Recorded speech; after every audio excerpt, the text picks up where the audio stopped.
He was an S-rank adventurer, but he just had bad luck with his class, and everything went wrong.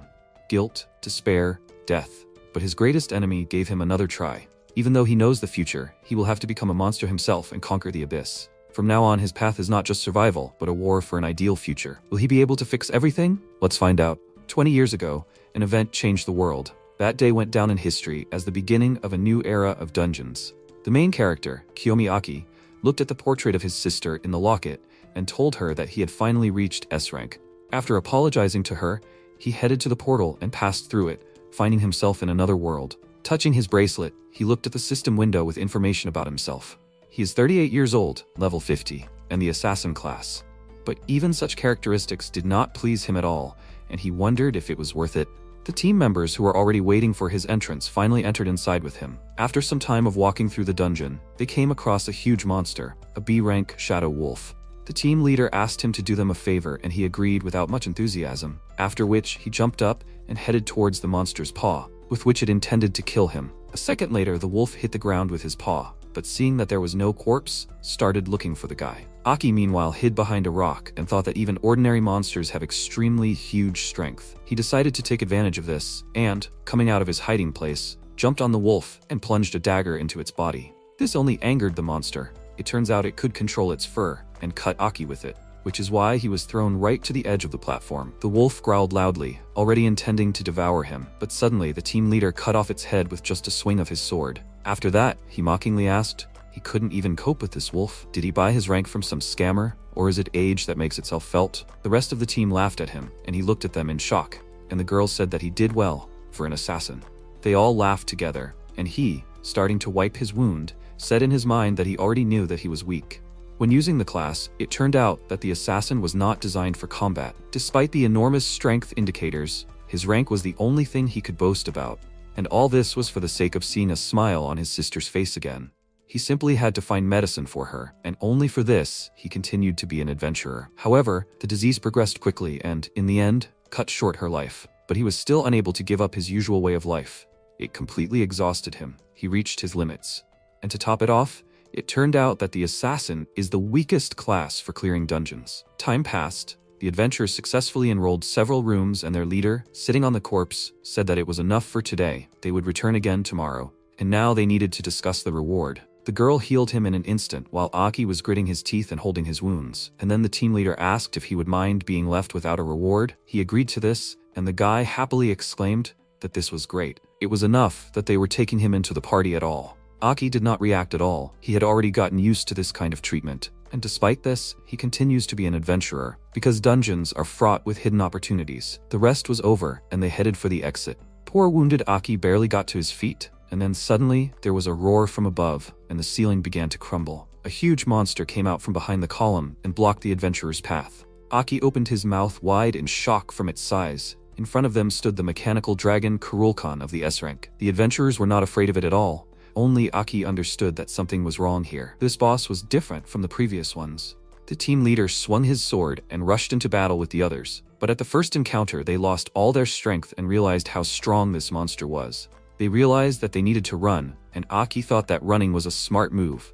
The strength of this monster was simply enormous. While he was looking at the monster, someone pushed him right towards him, and he fell to the floor. He immediately turned around, and the team leader apologized to him with a grin, after which the dragon approached Aki, and its mouth snapped shut on him. The adventurers took advantage of this and ran away. In fact, the team leader wanted to get rid of him after this mission. Besides, he was useless. Meanwhile, only parts of Aki were left, but they turned out to be fake. It was just a stone. The real him was hiding behind a column at that time. Fortunately, he managed to escape, leaving his double. Just a little more, and he would have died.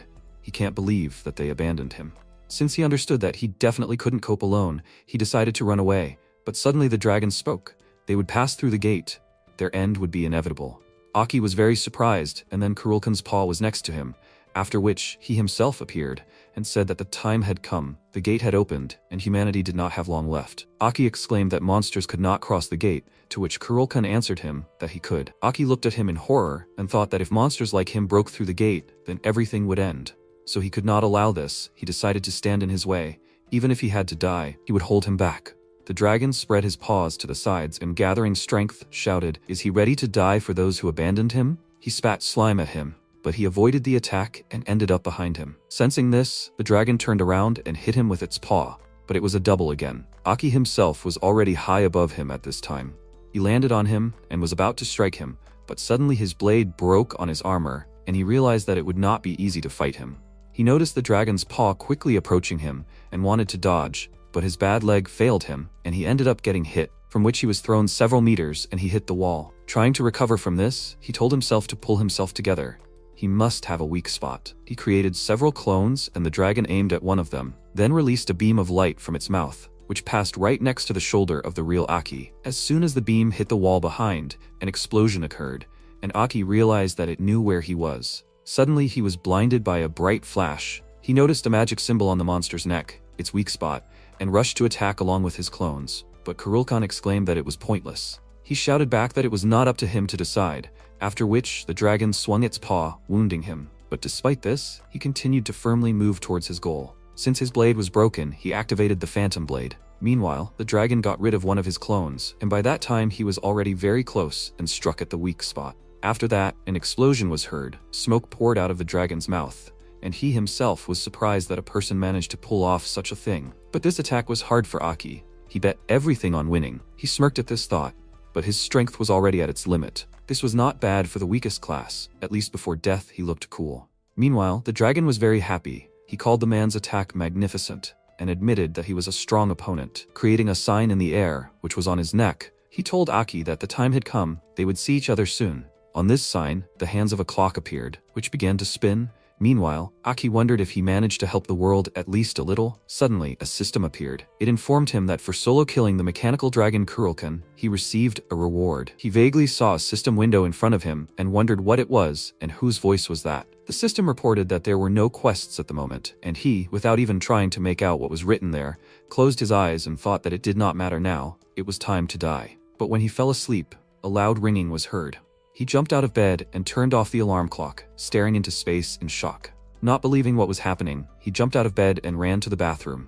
Only when he saw his reflection in the mirror did he realize that he was alive, and he was also young. He felt his face and thought, was this the work of that dragon? So that screen wasn't his hallucination before he died? Returning to the room, he found that he had received a message on his phone.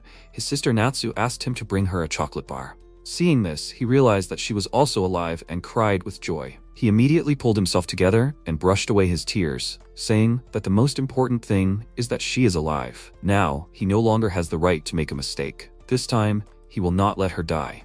The first thing he did, of course, was go to the hospital. Sharply throwing open the doors, he scared his sister and called out loudly to her, after which he hugged her tightly by the head and with tears in his eyes, said that she was really here. She smiled confusedly and asked where else she could be. After such a tearful connection, he decided to watch the news, where they talked about her illness. The number of patients continues to grow. The main method of treatment has not yet been found, but research institutes are developing new antibodies and preparing for their mass production. But Aki already knew that these antibodies will not help.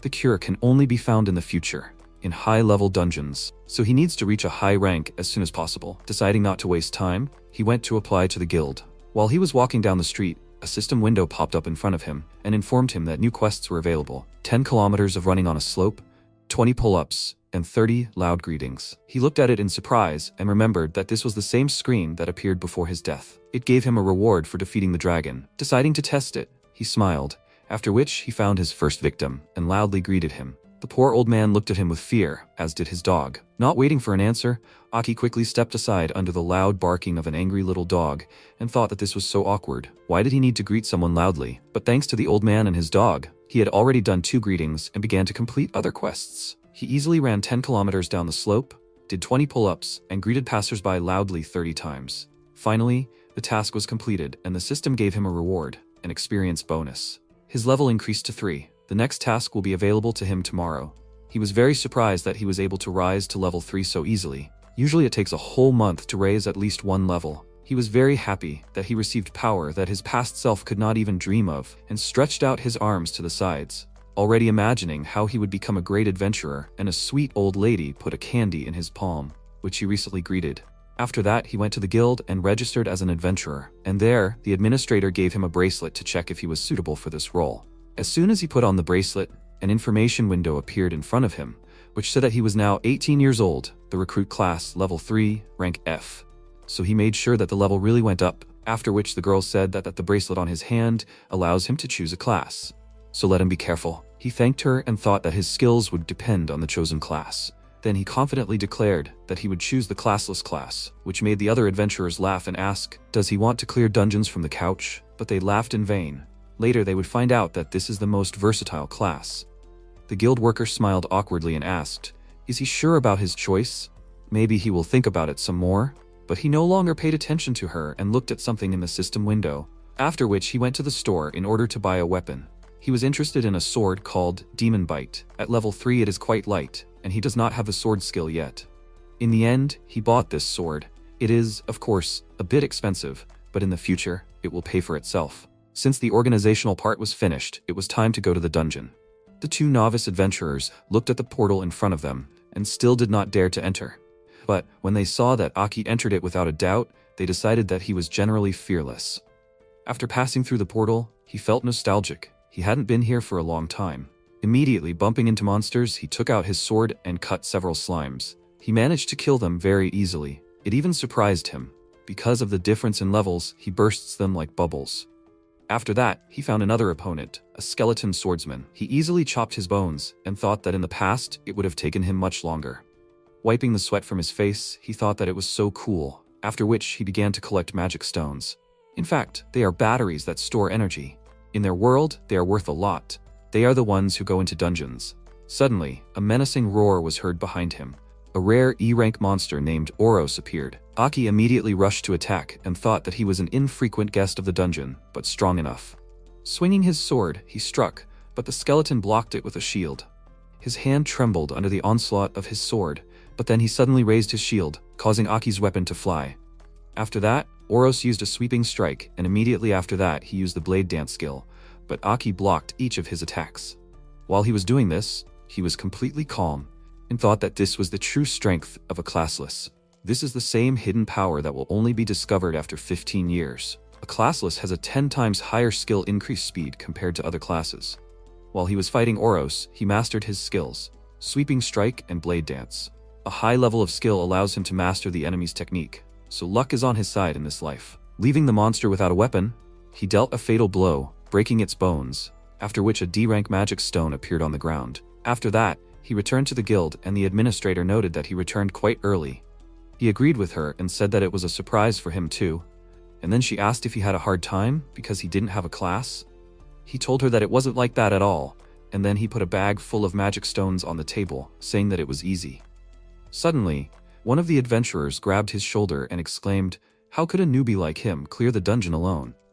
He was clearly not telling the whole story. The man grabbed him by his clothes, but he couldn't stand being treated like that and taught him a lesson, almost dislocating his arm. After that, the man returned to his friend without further ado, and he asked if he really was classless.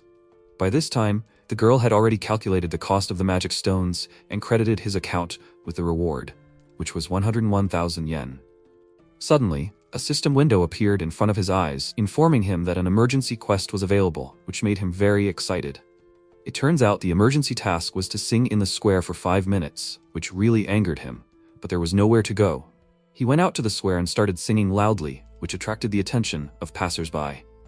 Some started filming him, and some laughed. There were more on the latter. He was red as a tomato from shame, but he continued to sing, because he would do anything to become stronger and save his sister. When he finished the song, some old man threw him a coin, and others applauded. After thanking the audience, he checked the system window. The task was completed, and he was given a reward. A ring with a magic identification stone appeared in his palm. This is a very useful thing. Having decided to check his characteristics, he thought that the skill level shows compatibility with a given artifact. The higher the level, the greater the potential of the item used. Now his two-handed sword mastery level was at level 8, and all stats were between 70 and 120. He was very happy about this. It was not for nothing that he chose this class. If he had not chosen the classless class, he would have hardly raised the first level. After that, he went to the starting dungeon, fought there with slimes, using his new skills, and then switched to skeletons. With his new techniques, things went much faster, and soon he was finished. In the end, he defeated several jumping slimes of F rank and skeleton swordsmen of the same level. Deciding that he had enough for today, he looked at his status window. Now his mastery level was 10, and all stats increased by about 2 points. The system reminded him that he had 4 undistributed stat points left, and he decided to spend them all on luck because it directly affects mastery, and a high mastery level will allow him to learn other people's skills. After collecting the magic stones, he decided to go home, but first he needed to go to the guild. Meanwhile, some guy was pestering the administrator and asking her if there was anyone strong here, and she was confused. And as soon as she saw Aki, she immediately pointed her finger at him and exclaimed that he was quite strong. The guy thanked her and, putting his hand on Aki's shoulder, said that they were currently recruiting talented adventurers. He asked if he wanted him to join. The guy confirmed this, and then his gaze was drawn to the backpack on his back, and when he found out that it was filled to the brim with magic stones, he was pleasantly surprised. MC immediately warned him that he was a newbie, but he didn't care about it. The main thing was his potential. They are from the Blood Serpent clan, and one day they will become so strong that they will pass the Abyss. The Abyss is an S-rank dungeon. It is the very first and most dangerous dungeon that opened in this world. No one has ever been able to pass it, neither now nor in the future. The guy asked, so what does he think about it? Should he join them? The MC thanked him for the offer and declined, and then the guy hugged him, asking him not to refuse. By the way, what is his class? When he told him that he is classless, the guy laughed and exclaimed that he is indecisive even in choosing a class. After patting him on the back, he said goodbye to him, after which he walked away and said that they do not need classless. After that, the receptionist apologized to Aki. She did not want to inconvenience him, but he did not care and gave her a backpack for her to count everything. She was very surprised by such a number of magic stones and asked, "Is he really classless?"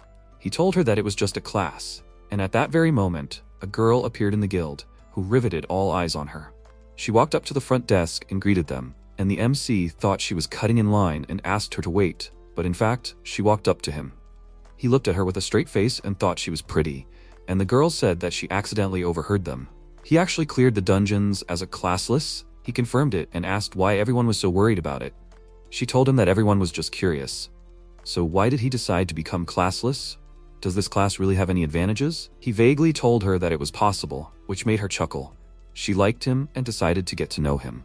She is Alice Takagi from the Carnelian Rage clan, and as unbelievable as it may sound, she is an S-rank adventurer. He asked why such an important person would need a classless like him. She told him that she needed him. They also want to clear the Abyss, and a talent like him would be very useful to them. His face darkened and he asked, "Is this despite the fact that he is classless?" She smiled and extended her hand to him and said that no one cares about class. The main thing is that he is strong. He looked at her suspiciously. He should not reveal the secret of mastery to just anyone yet. What should he do? He shook her hand and agreed, saying that their clan would be useful in achieving his goal. But suddenly, she pulled her hand back and said that there was a catch. They couldn't accept an F-rank adventurer, so she would soon send him an invitation to the D-rank dungeon, Icy Darkness. She used the right given to S-rank adventurers to send an invitation to anyone so that they could participate in a dungeon of a higher rank. The receptionist called Aki over and asked him to accept the payment for the stones, after which he took out his phone, and Alice looked at the screen and exclaimed in surprise, 90,000 for the starting dungeon? He told her not to peek, then headed for the exit, and she ran after him, hinting that he should treat her, but he was unmoved. Soon, he received an invitation and went to the dungeon, Icy Darkness.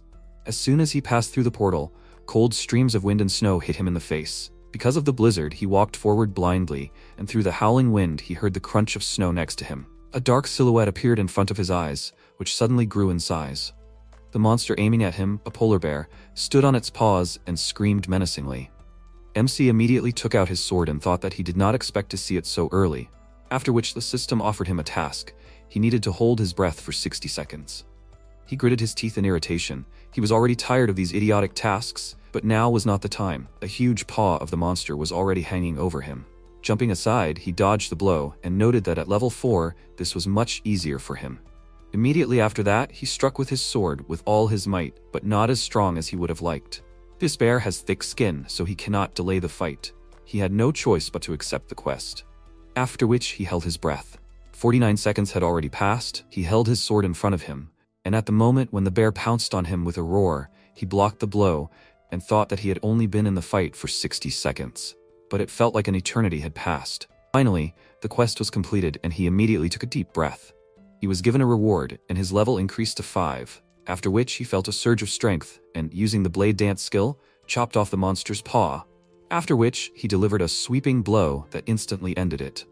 The monster's head fell behind his back, after which the system reported that he had mastered a new skill. protection from the ice storm. This skill gives resistance to cold. With this, it will be much easier for him to move around the dungeon. After that, he thought, the quest is, of course, terrible, but he has a suspicion that all this is not without reason. However, this is not the main problem now. While he was thinking, he managed to get covered in snow, but soon he went hunting. Noticing a hare-like monster nearby, an E-rank frosthopper, he immediately chased after it, after which he took aim and struck it with his sword with all his might, and the nimble hare quickly galloped away. Looking displeased at the long-eared animal that laughed at his attempts to catch up with it, he decided not to touch it for now, after which he found a place to rest. Looking at the collected stones, he took out a thermos with a hot drink and thought that he was doing well in the dungeon, and all thanks to Alice. Here, he can accumulate good experience points. The image of Alice appeared before his eyes, and he, shaking his head from side to side, drove such thoughts into hell. Now the most important thing is to save his sister. He decided that today he needed to go as deep as possible, but suddenly he heard a loud human scream. One of the adventurers was pinned to an ice wall, while his comrade lay nearby in a pool of his own blood. A girl from their team named Naomi froze in horror in front of the huge monster, and when she saw that it was about to hit her, she closed her eyes. Aki saved her just before the impact. He caught her and jumped to the side, and the monster, a large version of those rabbits, followed him with its gaze.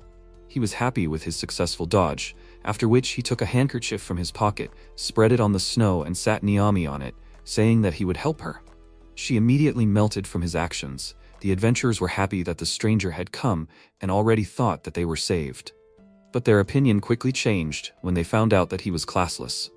Their faces darkened and they thought that they were going to die, and MC said that they were lucky that he was nearby. After that, he grabbed his sword and headed towards the hare, who immediately rushed towards him and raised his paws above his head. After that, it struck a blow that split the ground, and Aki jumped to the side, but several shards of ice flew straight at him. The hare did not miss the moment and quickly approached him. Then it opened its mouth wide, and it grew huge fangs. When it intended to grab him, he jumped to the side and increased the distance between them, with the thought that rare monsters are just crazy. Suddenly, the boss monster roared, after which it jumped high and MC cursed loudly. Good thing he put a few points into attack power then. Using a combined blow, slash, he attacked the monster and a blade flashed before its eyes, after which blood gushed. Looking at the flying pieces of meat, the girl was delighted, and one of her comrades asked, "He is classless. Where did he get the skill of wielding a sword?" Aki remained silent. This was starting to irritate him, but he didn't show it. Approaching the girl, he asked if everything was okay and asked her to get up, which made her even more embarrassed. She became very worried and thought, why was he helping her? In the meantime, he asked, she was a healer, right? Her comrades were injured, so let her heal them first. She reluctantly agreed to this, and while he sat and looked at the loot he had received, she began to heal. And one of her comrades said that he didn't expect that he would have to rely on a classless and a healer. Because of his words, MC remembered that healers weren't particularly appreciated at that time either. The guy got angry and ordered Naomi to be faster, because his whole body ached, which scared her, and she asked him for forgiveness. The other guy pulled up his sleeve and showed her his bloody hand, saying that because of her, they almost died, so she should hurry up.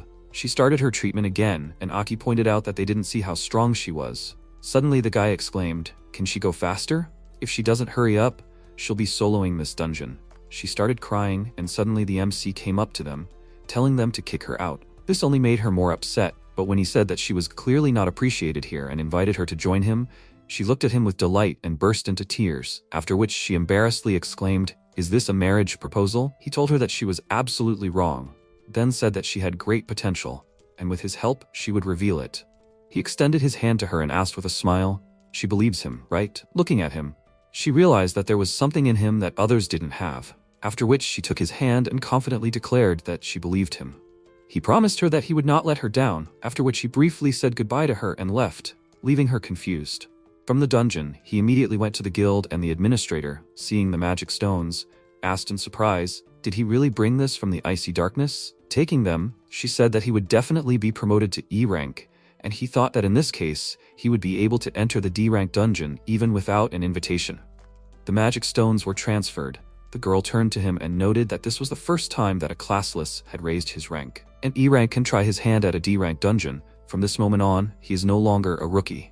Seeing the money in his account again, he thought that he was going at a good pace, after which he decided to buy a gift for his sister. Time passed. After buying a box of cupcakes, he knocked on the door of the hospital room and called out to his sister, and a nurse passing by him was surprised by so many sweets. Since Natsu did not answer him, he went into the hospital room and found her sleeping. He smiled, thinking that she was so cute, then stroked her head and sat on a chair next to her, mentally telling her that this time he would make it. He would not let her die. All the pieces of the puzzle were coming together. His meeting with that girl was not an accident. Her power would come in handy in treating his sister. He decided to put the cupcakes in the refrigerator for now, but since they did not fit, he ate a few, and a nurse passing by was surprised and thought, "Is he eating all these sweets himself?" Soon evening came. He went outside and called Alice, who was just waiting for this. He told her that he had completed her task, and she asked with a smile, "So he was able to pass the icy darkness being classless?" He confirmed it, and thanked her for the opportunity. With her help, he was able to achieve more. She said that she knew that her intuition was not deceiving her. After which she asked if he wanted to receive an invitation again. He answered her that this was not entirely true. There was a person who needed help with leveling up, and she, as it seemed to him, had wide connections. This girl was an extremely promising healer, and he wanted her to get into a group with a necromancer. Alice sighed, and noted with a grin that he clearly had something in mind, and he asked if he had managed to intrigue her. He thought that the synergy between the healer and the necromancer would help her develop faster, but this was still unknown at this time. Alice agreed to his request, but he would owe her. Because of this, he was already thinking of giving up this business, but since he promised to help the healer, he had to agree. The girl laughed and promised him that she would do everything. After which the call ended, and she looked at the phone with the thought that it was quite mysterious. A new day dawned. The administrator solemnly congratulated Aki on his promotion to E rank. After receiving his reward, he thanked her and was about to leave, but seeing how coldly he reacted to this, she exclaimed that reaching E rank is also an achievement. Not every adventurer can do this. Suddenly, some movement began on the left. People stared in surprise at the imprisoned D rank adventurers who were led past. Criminal adventurers are called revenants. They always inspire fear in others. The administrator sighed heavily and said that few people would agree to accompany revenants. After which she returned to her work and muttered with annoyance that they were nothing but a hassle. Unexpectedly for her, Aki volunteered to accompany them. She immediately warned him that it was very dangerous, but he was confident that he could handle it. Besides, this job pays well. He knows how to deal with revenants. Do not follow their lead. Maintain authority. Do not keep up a conversation. The girl looked at him worriedly and accepted his help, saying that he would help her out a lot, after which she gave him a form to fill out. After that, they all went outside and the criminals were given collars, and the policeman gave Aki a special bracelet and explained to him how to use it. He only needed to press a button to calm them down. After putting it on, he thought that even criminals, if they were talented, were allowed to go on dungeon raids. The policeman advised him to thoroughly fry them with electricity if he noticed anything suspicious, and one of the criminals heard this and exclaimed indignantly that they actually had feelings too. The policeman standing next to him ordered him to shut his mouth, after which they approached the MC, and one of them asked what his name was, that he should feel free to introduce himself to them. Aki said his name and asked them not to talk to him anymore, after which their shackles were removed and they headed towards the portal. The revenants had already set their sights on their new caretaker and were up to something evil. They entered a D-rank dungeon, the depths of Inferno. One of the revenants wiped his sweat and said that it was very hot here. The government had completely gone crazy. His comrade ordered him to stop whining, after which he smirked and said that they had given them an opportunity after all. They froze and slowly turned to MC with evil grins, and he immediately pressed the bracelet, but it did not work. Looking at one of the criminals, he called him an idiot and asked if this was his doing. They quickly got rid of the bracelets on their necks and prepared for battle, saying that he would have to die. Aki immediately pulled out his sword, and the system reported the activation of an emergency quest. He needed to kill the enemies who attacked him. Quest was bloodthirsty and, as always, appeared on time. Before the fight could even begin, a huge fire snake, a D-rank monster, appeared from the fiery lake nearby. It let out a terrible roar and attacked them. MC successfully dodged the blow and turned his gaze to the criminal, whom this snake was just heading for, and to his surprise, he knocked this worm down with one fist and told it not to interfere with adults deciding the fate of a loser. MC immediately realized that he had a fighter class and grinned with the thought that this would be easier than he thought. He prepared for the fight, and one of the men clenched his hand into a fist and pounced on him. He missed and hit a stone, which from this split into pieces. Aki was surprised by this. While he was busy fighting this man, his comrades dug up a suitcase, which contained all the equipment they needed for escape and battles. Armed, they decided to attack him altogether, and MC thought that there is one fact. According to the evaluation ring, the fighter class does not receive almost any bonuses from items. This is the class that has the received characteristics. The man struck him with a blow, which he blocked, but his hands trembled. After which, another opponent immediately ran up to him and he raised his sword over his head. He wanted to hit him, but could not break through his defense. After which, he increased the distance between them and thought that they had their weaknesses. Fighters have simply terrible skill indicators. Victory is inevitable. Looking at the guy with an axe, he decided to start with this fool and pounced on him, but he blocked his sword with an axe and laughed loudly. After which, he swung his weapon. Fortunately, Aki managed to duck, but did not notice how the fat man crept up on him from behind. He hit him in the back with his forehead, causing him to fall and roll on the ground, and then cursed silently, thinking that fighting against a crowd is not that easy. However, he felt how weak they were. Gathering his thoughts, he picked up his sword, took a deep breath, and prepared himself for battle, thinking that victory was almost in his hands. The Revenant leader realized that this guy was not that simple and told the others to be careful, but let them not coddle him. It was time for them to finish him off. Their veins bulged from the strength coming to their fists, and the system informed MC that he learned the skill Body Enhancement. One of the criminals called Aki an idiot and ordered him to show what he can do, and he immediately approached him, and he, not expecting this, pulled out his weapon in front of him to defend himself. MC said that he could do what they could, then used his body enhancement skills and delivered a sweeping blow to the opponent's shoulder, causing him to scream loudly in pain. His blade dug in so deep that it killed the guy right away, and he thought that the timing was, as always, on point. Now he could enjoy it to his heart's content. Seeing what he had done to his comrade, the fat man ran towards him, and Aki, using his blade dance skill, threw several energy strikes at him, which, unfortunately, did not cause any damage due to the armor. The fat man recognized his techniques. It was a skeleton technique after all. But where did a classless idiot get such a skill from? He wanted to hit him with his forehead again, but instead he ran into a stone and looked at it in shock, because his opponent had just been here. Meanwhile, MC was already right above him. He raised his sword above his head, then fell and delivered a powerful blow, finishing off the criminal. In the end, there was one more left. He himself did not expect that he would jump so high. After all, body enhancement is the best skill. Seeing the death of his comrades, the man became very nervous and exclaimed, "Who the hell is he? What the hell is a classless idiot doing treating them like children? They did not sign up for this." He shouted Akira's name and called him an idiot, which made MC frown. It was clear that someone was cooperating with them. Suddenly, a fat man grabbed his leg. It turns out he was still alive. Holding the guy in place, he told his comrade to finish him off, and he, plucking up courage, rushed to attack, after which he threw something at his forehead. The newly appeared wound on his forehead began to bleed. From his throw, Aki was thrown back and rolled on the ground, which made the criminals happy. Everything started to swim in front of his eyes. He realized that he was starting to lose consciousness, but when he remembered his sister, he immediately came to his senses, causing his opponents to be surprised. Leaning on his sword, he began to rise. He was full of strength, only because he swore to himself that he would never let his sister die. Wiping the blood from his face, he used his body enhancement and shouted that he would not lose to idiots like them. Lunging forward, he quickly dealt with these criminals, leaving behind only bleeding corpses, and the system reported that the emergency task was successfully completed. He received a reward. A key appeared in his hand, which the system immediately offered him to use, but he decided not to rush yet.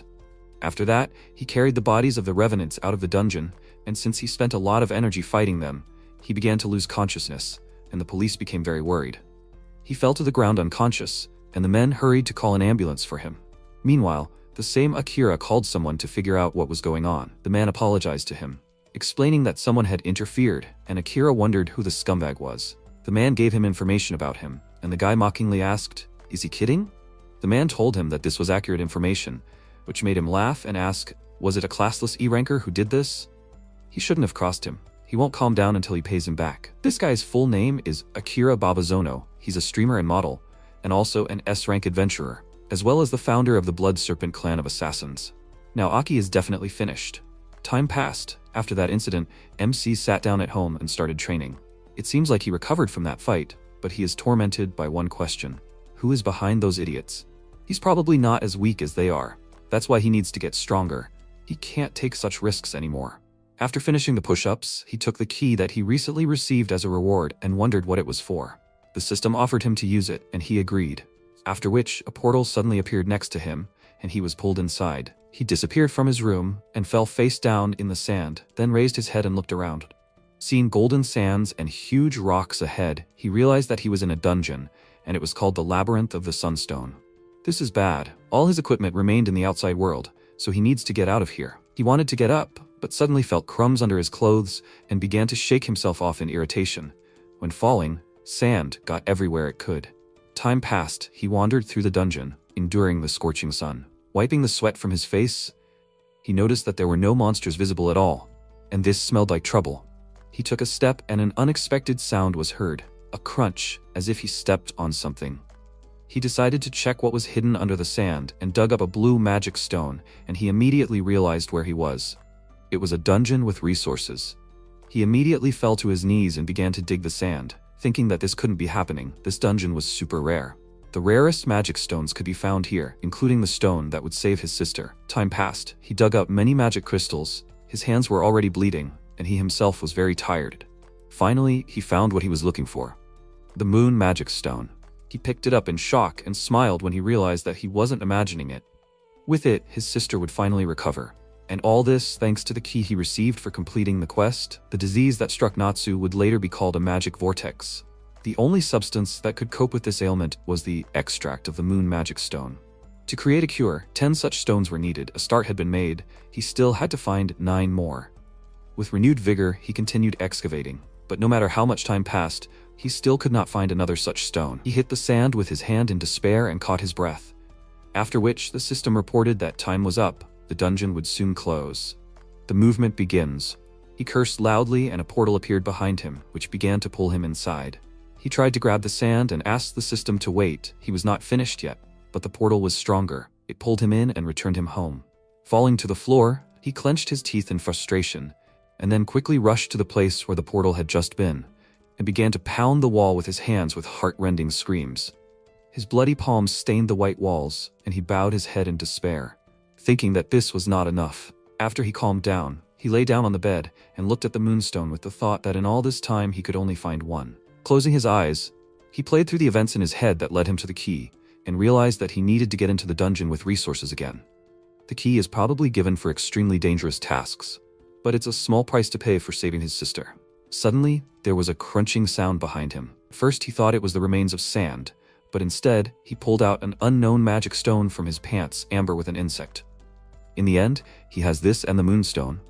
Everything else is trash for sale. He decided to show this amber to the appraiser, after which he went to the shower.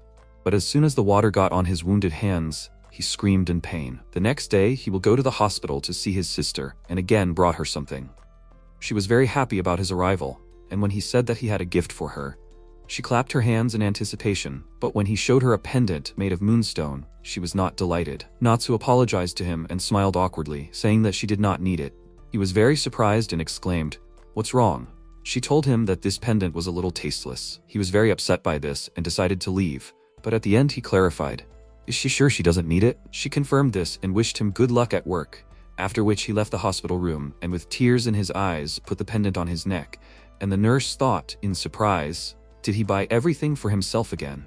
After that, he went to the guild, or more specifically, to the evaluation department. They say that magic stones are checked here. When he saw a man with a sly look, he didn't like him at first, but he, noticing his reaction, told him not to be afraid. He was a master of his craft.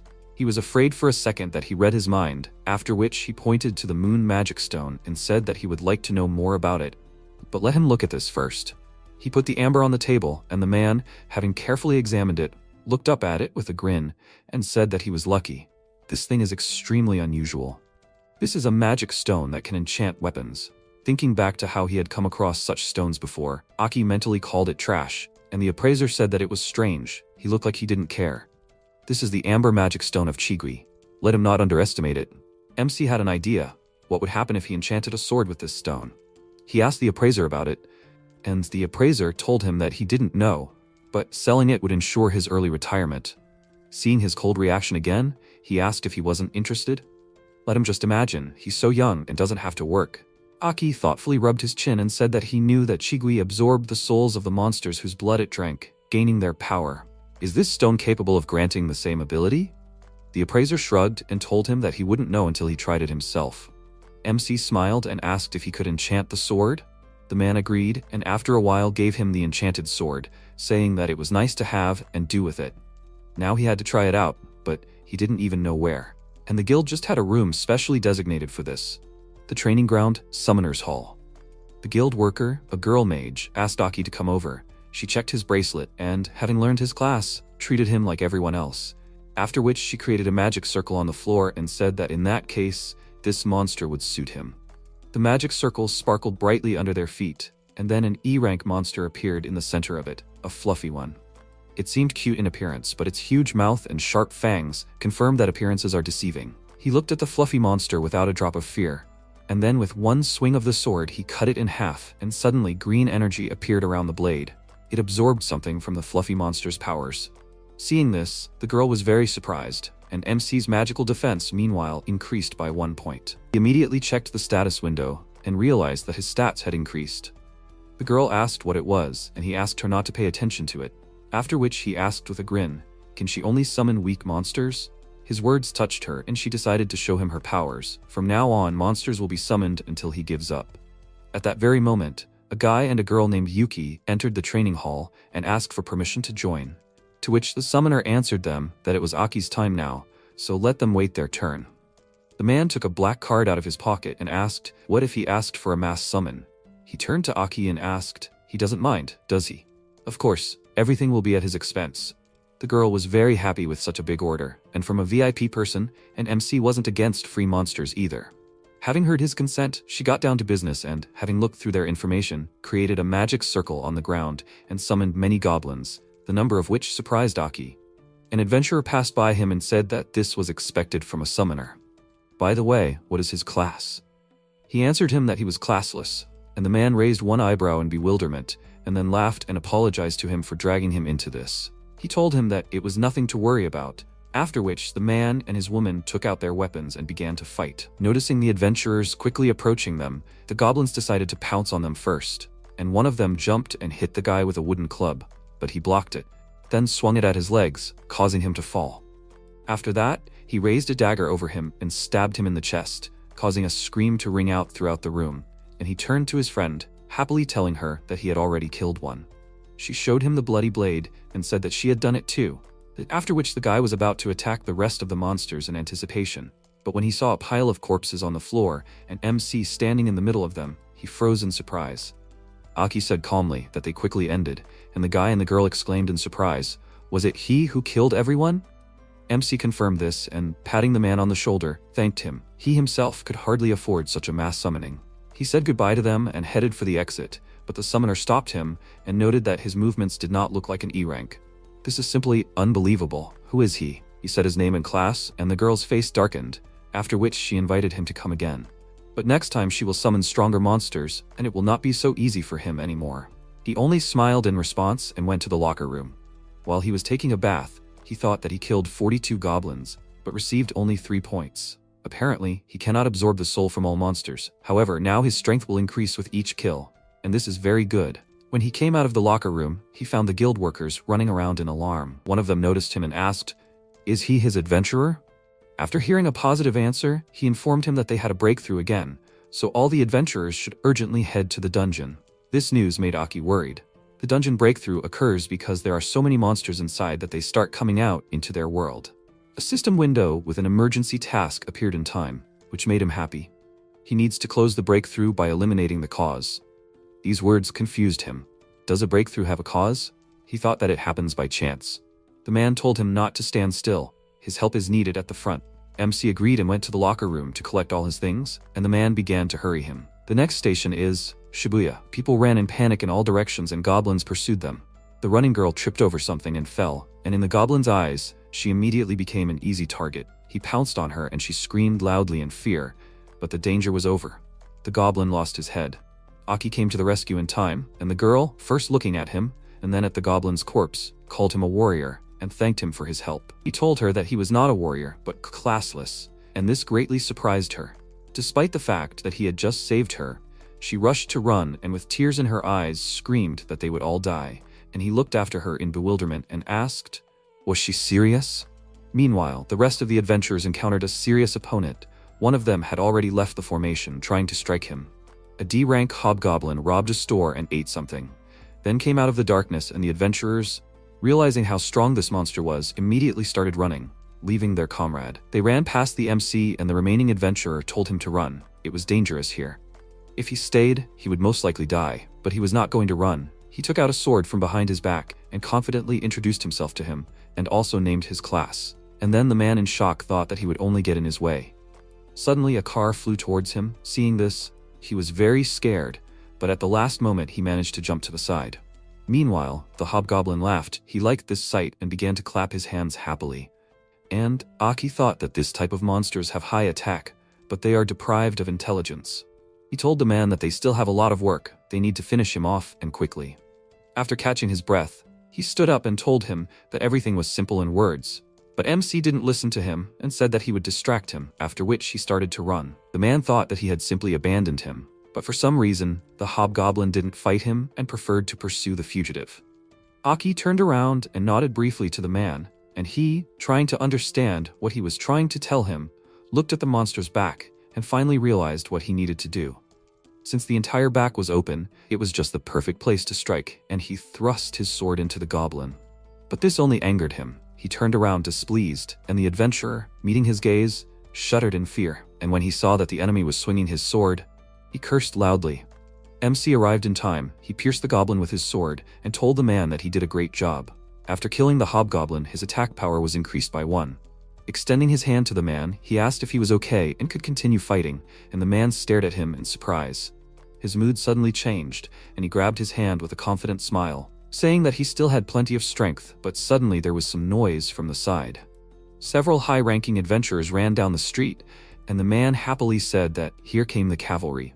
Just a little more, and they would have been finished. Now that the high-ranking adventurers had intervened, they needed to ensure the safety of the civilians. Saying that he understood everything, Aki started to run, and the man asked in a panic what exactly did he understand. He ran after him, and noticing that he turned into an alley, asked where he was going. It turns out that Aki was heading to the place of the breakthrough. It turned out to be a dual dungeon where low and high-level adventurers can be. The portal had already been fenced off, and while MC was looking at it, a man ran up to him and caught his breath, and he asked why he followed him. He told him that it was because he was going to go to a dangerous place alone. MC noted that he was kind, but also stupid, and the adventurer indignantly exclaimed that he could have stopped at kind. He may be strong, but it is not right to fight alone. He is also taking risks. He confidently clenched his hand into a fist and offered him a drink when everything is over, and Aki smirked, telling him to make sure that this does not turn into a death flag. The man became curious about why he decided to go into the dungeon, and he told him that he wanted to figure out the cause of the breakthrough. He was surprised by his answer. He, like MC, thought that the occurrence of the breakthrough was accidental, but because of that task, MC wanted to figure everything out himself. He walked towards the portal and reached out his hand to it, but suddenly bright sparks gushed out from there, preventing him from entering. Despite this, he continued to walk forward. He was ready to do anything to find the moonstone. Suddenly, the portal began to glow brighter, and then there was an explosion that threw him back. The man asked if everything was okay, and by that moment, the portal seemed to have calmed down, but something began to crawl out of it, which greatly surprised the adventurer. A C-rank monster, Echo Kurulkan, emerged from the portal, holding a watch with that same magical sign in its paws. The dragon asked how he managed to find it, and when Aki said that he knew this sign, he exclaimed in surprise, "How did he know about it?" He immediately crawled out of the portal, deciding to get rid of it. And the man, looking at him in horror, raised his weapon and said that it seemed like he accidentally planted the death flag. The protagonist watched the monster's movement, holding the sword tightly in his hands. Then, at the last moment, MC saved the adventurer from the monster's attack. Aki noticed the sword and wondered if it was rust, although it was more like rot. If it hit him, they would disappear. He said he had to leave him. He was only getting in his way. The protagonist asked, "Didn't they agree to drink together?" He looked at him with admiration. The monster used its ability again. The adult adventurer shouted that this would be their most delicious sake. The protagonist noted that he was not allowed to drink alcohol. He was still underage. Afterwards, the MC got into a fighting stance, holding the sword in one hand. He asked in confusion, what was he planning? Aki thought that he had already fought such monsters that used breath. Echo Kurulkan asked with a grin, did he really expect to win? The monster rushed at him, and at the last moment the protagonist dodged and counterattacked. The protagonist looked at his hand and thought that this would not be easy. Echo Kurulkan prepared to use his breath again. MC thought that dragons do not burn their throats with their own breath. They have a magic point in their throats. They spew their magic from there. He must strike that spot. Aki used body enhancement and used the skill, Blade Dance, striking his enemy. Echo Kurulkan asked, did he dodge? The protagonist thought that breathing requires a huge amount of mana. He will strike at the moment of preparation. The protagonist dealt a series of blows to his enemy, causing cracks to appear on the scales. After another powerful blow, the scales of the monster could not withstand and collapsed. MC struck the monster with his sword. Suddenly, Echo Kurulkan used its tail to push him back. The monster rushed at him, but at the last moment, an adult adventurer with a shield stood in his way. Aki looked at him in surprise. He shouted, "Is he okay? He can only help with this." The protagonist smiled and noted that this would be enough. Suddenly, Echo Kurulkan collapsed to the ground. The adult adventurer shouted in surprise, "What happened?" The protagonist noted that it was because of the dispatch. He used the technique he learned from the hobgoblin. The monster growled, expressing its displeasure and anger. MC swung his sword and dealt a crushing blow to Echo Kurulkan. The system window reported that the defense points were absorbed. His level has increased to 7. The emergency task has been completed. He can receive his reward. Aki activated the reward, and the system window reported that it was the adventurer's key. The protagonist thought with a change in expression that he thought he would encounter monsters like Echo Kurulkan more than once. The adult adventurer asked what it was. The protagonist silently put the key away and began to wipe his weapon with a rag. He said with a smile that he was asking for his forgiveness. He shouldn't meddle in other people's business. That's why he has no luck with girls. MC let out a short laugh. The adult adventurer grabbed his neck with his hand and asked happily if he wasn't going to object. Aki smiled while he was laughing. The bureau chief asked in surprise, "Was this their doing?" The adult adventurer stated, pointing his index finger at Aki, that it was mostly his doing. He used the device and said, "Aki, right? He will remember it." The breakthrough stopped. The gate stabilized. Do they know what this is connected with? The main character thought that this time he wouldn't be able to get out of the situation. The protagonist said that when they killed the monster, the gate returned to normal. The bureau chief thoughtfully said that this was interesting. The breakthrough was considered a random event. So there was a reason for it? The MC said that he couldn't know. He was only saying what he had seen personally. Afterwards, Aki left with the adult adventurer. The assassin noted that he was leaving. Did he really want to let him go? He could extract information from him. Of course, there would be a price to pay for this. The bureau chief noted that there was no need to do that. He didn't want to ruin their relationship. He had a sick sister. The knight asked if he wanted to call this newbie. The swordswoman asked if this was for money. The sorceress said with a grin that she was already scared. The adults were just crazy. He said that they needed strong fighters. They had a great battle ahead. Aki could definitely be their calling card. Afterwards, the bureau chief called Babazono and said that he wanted him to join them. Can he do me a favor? After a while, in the protagonist's room. The protagonist was packing his things in his backpack when a message came on his phone. MC took the phone in his hand and read that they were happy to inform him that he had been promoted to D rank. Aki thought with a smile, now he was level 7 and D rank, that was great. Everything was going according to plan. After that, his sister sent him a link to an article that said that they needed to meet the future star. Classless Aki and healer Naomi. Aki thought that she was doing well too. A message from his sister appeared on the phone screen. Was he really classless? The protagonist sent a message that he had a good reason to be classless. After a while, the protagonist said, taking out the adventurer key, that he was ready. A system window appeared, warning that this key was for high-level adventurers. Perhaps his level was not high enough. Is he sure he wants to continue? MC thought about it, and then chose that he wanted to continue. The system window said that it was a good choice. They welcomed him.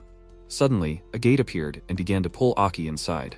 After a while, the protagonist appeared in the throne room. A system window appeared with information that this was an A-rank dungeon, Alfheim. The protagonist thought, what kind of dungeon is this? The Elven King noted that he was a human who was directed by the will of God. What is his name? MC thought, what kind of will of God are we talking about? Is this really a quest? Aki introduced himself and said that he came here to find the moon magic stone.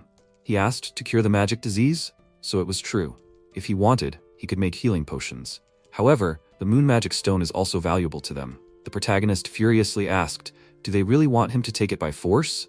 The Elven King said with a smile that he had an interesting reaction. The will of God directed a good adventurer. The servant turned to his ruler. He asked what was the matter. Then the Elven King asked in surprise, is this possible?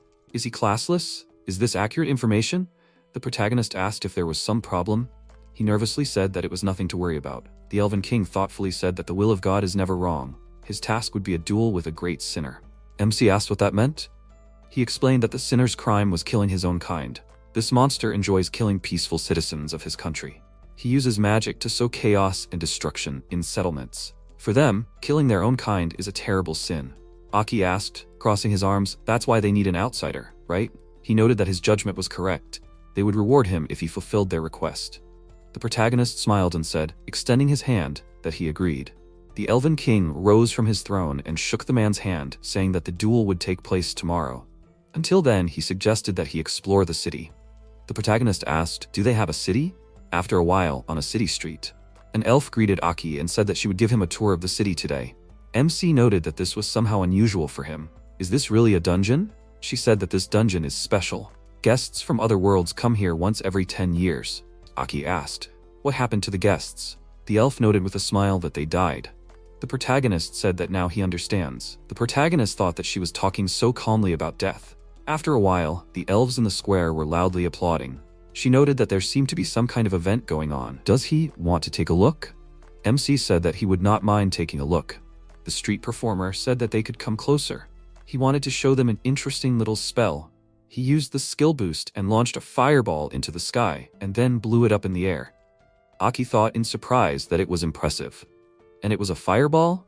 The street performer noted with a bow that it was magic that temporarily strengthened their spells and skills.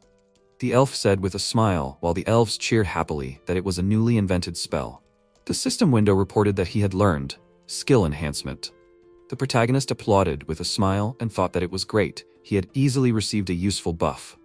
This was already a good start, as night fell at the city market. The elf noted that this was all for today. The protagonist said that he would like to look around more tomorrow. She said with a smile that she would only be happy to do so. If he could survive the duel, of course.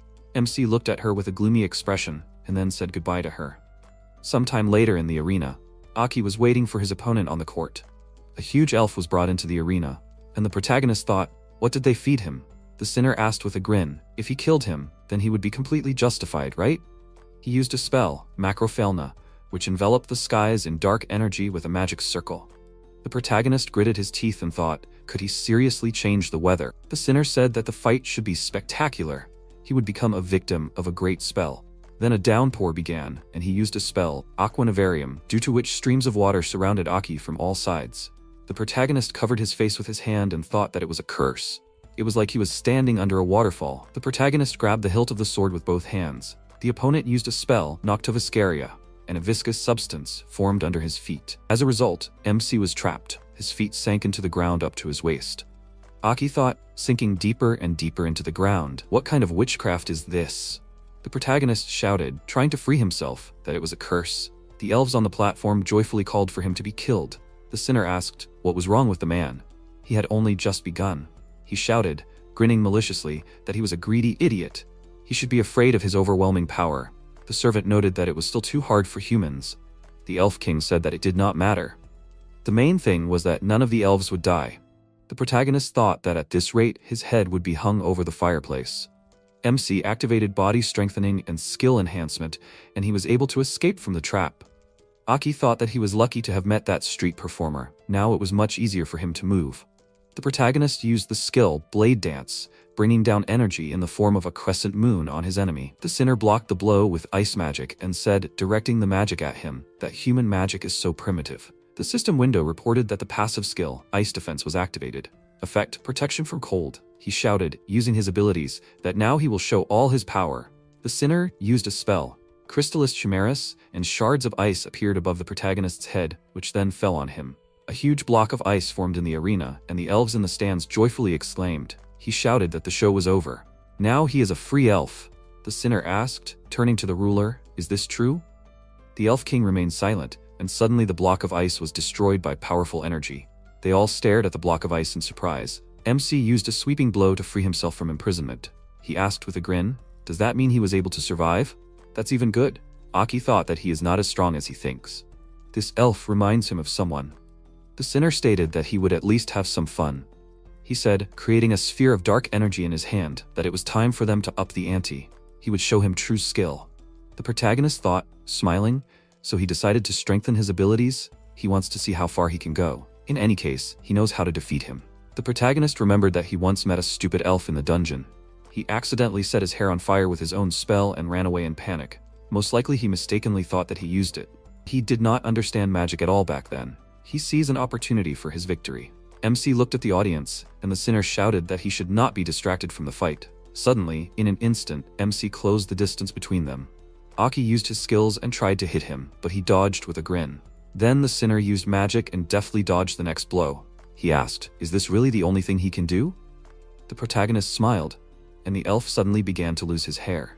The sinner stared in shock. His hair had changed completely. The spectators looked on in surprise. He grabbed his head with his hands and shouted, "What the hell is going on?"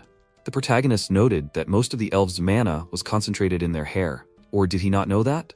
At that moment, the sky dissipated over the arena and it became clear. MC shouted, rushing at him, that he must die. The elf tried to use a spell in anger, but it did not work. He said in fear that he had no more power. Aki dealt a crushing blow to the opponent with his sword. A system window appeared with information that 10 units of magic power had been absorbed. The Elf King declared that the sinner had been defeated. They should praise the adventurer. Thank the gods for sending him. Then he said, shaking his hand, that he had managed to deal with him. The Elf King quietly asked how he knew that their magic was in their hair. He had to keep it a secret, and in return, he would give him this. The system window reported that it was an abyss magic stone. The protagonist shouted in surprise, "Was it really an abyss magic stone?" He remarked that he wondered where he knew about it, although it was unimportant. He could show it to the enchanter. He would tell him how to use it. However, he must not forget about it. The protagonist said that he would fulfill his promise to keep their secret. The Elf King said, while the servant was handing over the bag, that it was a moon magic stone. MC happily took the bag with the reward. He noted that for his services he would give him something else. This is the recipe for the moon magic stone. Aki shouted in shock. Was he serious? He wanted to know more about it. Suddenly, a gate appeared and began to suck him in. The Elf King said that he was saying goodbye to him. If the gods were kind, they would see each other again. Sometime later, in the protagonist's room, the protagonist asked, "So there is a recipe for a magic stone? Will they really be able to overcome the magic vortex?" Sometime later, in the conference room, the bureau chief opened the door and said that he apologized for being late. It was high time for them to start. As he arrived, the employee said that he was already online. He turned on the screen using the remote control where MC was training hard. They looked at the TV screen in surprise. The bureau chief called him by name. Aki asked what was the matter. He asked him to get dressed. The protagonist said that he apologized. He thought he would have time. Why did they contact him? The bureau chief said that he wanted to offer him a job. The protagonist asked what the job was. He said that they were gathering the best adventurers in the country for this purpose, and Alice recommended him. She hoped that he would not refuse them. MC said he understood the gist of it. However, he wanted to know the details of the job. The bureau chief said it was classified information. Therefore, he asked not to spread it to third parties. He sent the information to his phone screen. Aki asked what it was. He said it was adventurer death data. The protagonist's expression changed and he noted that it listed PK adventurers. The bureau chief said it was hard to believe, but it was a fact. It included accidents during adventures, but he wanted to talk about it. The protagonist asked if it was about player killers, right? Their expressions changed, as if he had pressed a sore spot. He said with a smile that it was surprising that he knew about it. Information about it had not been made public yet. MC noted that he had heard about it from rumors. Aki thought that in his time, they were not a secret. They wanted him to help them get rid of PK? The bureau chief said to let him hear about it from rumors. In any case, there is an organization consisting of PKs, and they took the bait. All they have to do is spring the trap. The protagonist said that he understood everything. He smiled and said that he was glad to work with a person who understood everything. The bureau chief said that the mission was dangerous, but the reward would be appropriate. His reputation would also increase. Besides, he had recently spent a lot on hospital bills, right? This was a good offer for him, in his opinion. The protagonist thought, so they know about his sister? MC said that he agreed to participate in this mission. They could send him the operation plan so that he could prepare. He said that he was grateful for his help. He knew that he could rely on him. They had already sent the plan to his phone. Considering all the merits and abilities, the S-rank adventurer, Akira, was appointed in charge of this mission. After some time in the forest, the monster growled menacingly. Akira asked, "Can they see everything?" It is a B-rank monster. This monster is easy to defeat if you know its weak points. The monster pounced on him, but he dodged at the last moment. Akira said, appearing on the monster's head, that one of its weak points is the bump on its head. He struck the monster with lightning-fast daggers. Akira asked, "It's pretty simple, right? they could see for themselves. The girls watched him in admiration through a live broadcast of the dungeon. After a while, they came out of the dungeon, and the fangirls surrounded him, thanking him for the stream. Akira happily shouted that he thanks them for watching him. He loves them all. Afterwards, he got into the car and irritably stated that it was terrible. It pisses him off to interact with such trash. The driver said that he should watch his words. A message came from the blood serpent. Akira checked the message on his phone, which said that they were trapped. Everything was going according to plan. He could enjoy it. He laughed and said that this was great news. What kind of scum would they send this time? Now that was interesting. The driver asked if the adventurer who defeated the revenants would really be there. Akira said with a grin that it was. He already wanted to see him in the red dungeon. Sometime later, in the hospital. The nurse thought that he came with roses today. The protagonist entered his sister's room, calling her name. Natsu was happy to see him, and noted that these were very beautiful flowers. The protagonist said that they were for her. And there was more good news. Perhaps they would soon be able to cure her. She looked at her brother in surprise.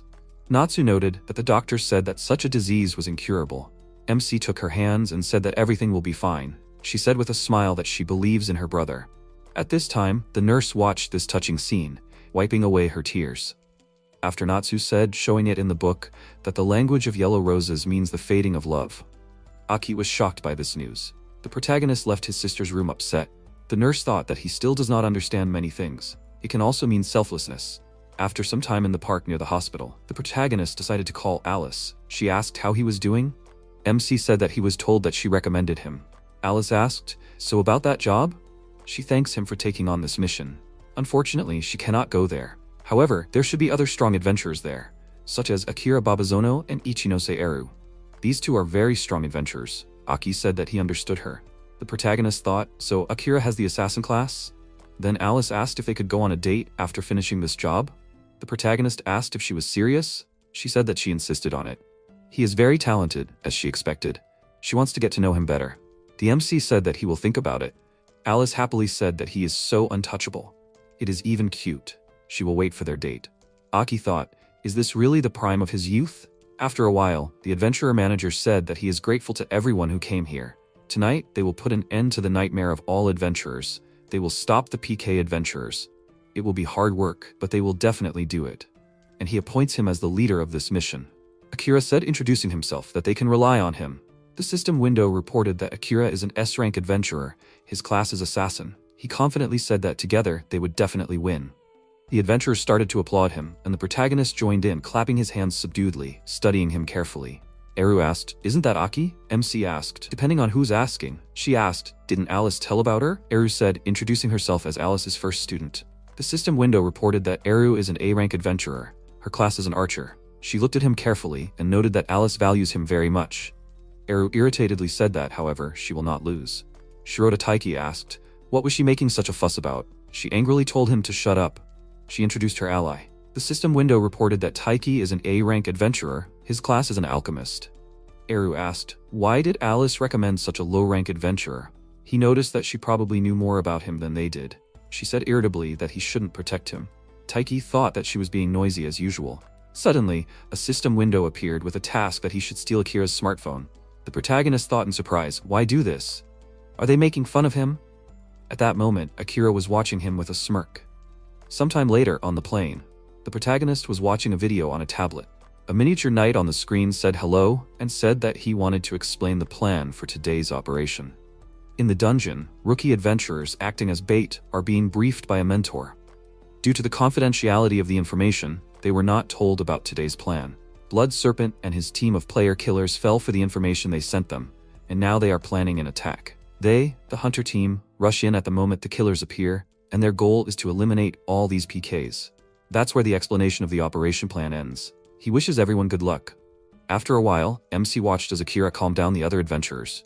Aki thought that Akira had been the center of attention ever since they took off. At this rate, he wouldn't be able to steal his smartphone. Eru whispered, was he really classless? The protagonist said he was. She remarked that it was terrible. He was watching Akira now. Was he a fan of his? The protagonist said that he was, in a way. Eru said with a smile that he was a liar. MC asked why she thought that. She remarked that he looked at him differently, with the gaze of a hunter. It was as if he was waiting for the moment when he would show weakness. She was right, right? Eru stated that archers were very sharp-sighted. No matter what he was planning, she would help him. Alice asked for this. After a while, the flight attendant reminded Aki as he was getting off the plane that they should not forget about being careful when descending. Suddenly, Eru bumped into Akira, and she apologized to him. Akira asked if she was hurt. She said she was fine. He was Akira, right?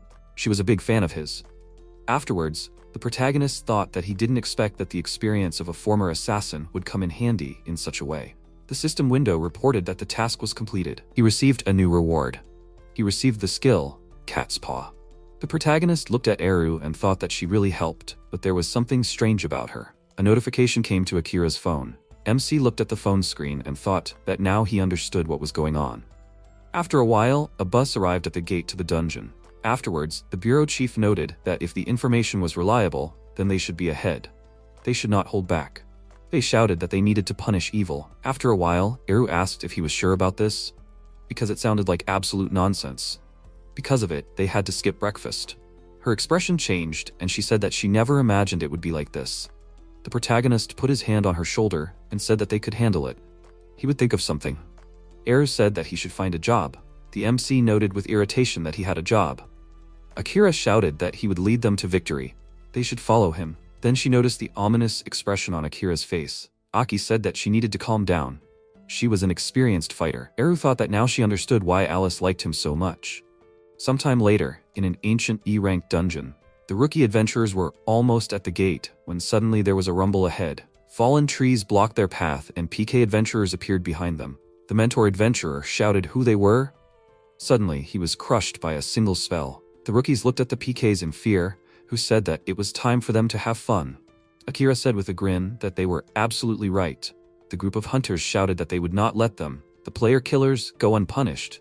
He said with a smile, turning to the newbies, that he apologized to them for waiting. The newbies recognized him and were happy, and they said that if he was with them, then everything would be fine. Akira asked, "Are they sure about this?" Suddenly, the members of the hunter group began to lose consciousness, and the newbies became scared. Akira, along with PK, laughed maliciously. One of the hunters asked what this meant. He said, finishing him off with a kick, that only weak people bring trouble to the world. Akira said that in public, he is a bona fide S-rank adventurer, and he is also a popular streamer.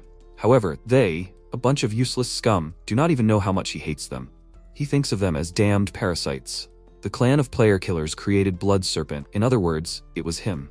They looked at him in horror. The killers shouted that they did not need to resist. They could not defeat him anyway. Akira declared, swinging his dagger, that it was true. This world does not need weak people. At the last moment, the protagonist blocked his blow with his sword. He asked why he was still unharmed. The protagonist showed his phone and noted that he had no appetite. Eru thought that she still could not believe that everything turned out this way. Akira's face changed, and he looked at him with a smirk. He noted that his phone was stolen. Didn't his mother teach him that stealing is bad? However, for some reason, he did not tell the other adventurers about him. Did he doubt what he saw? MC thought he was right. Only part of the message was visible due to the blocking. Moreover, he had allies in the suppression squad. He couldn't trust anyone. Eru shouted that, how could she not have realized that there was another rat among them? She pointed her index finger at Taiki, saying that it was the one who put poison in the food.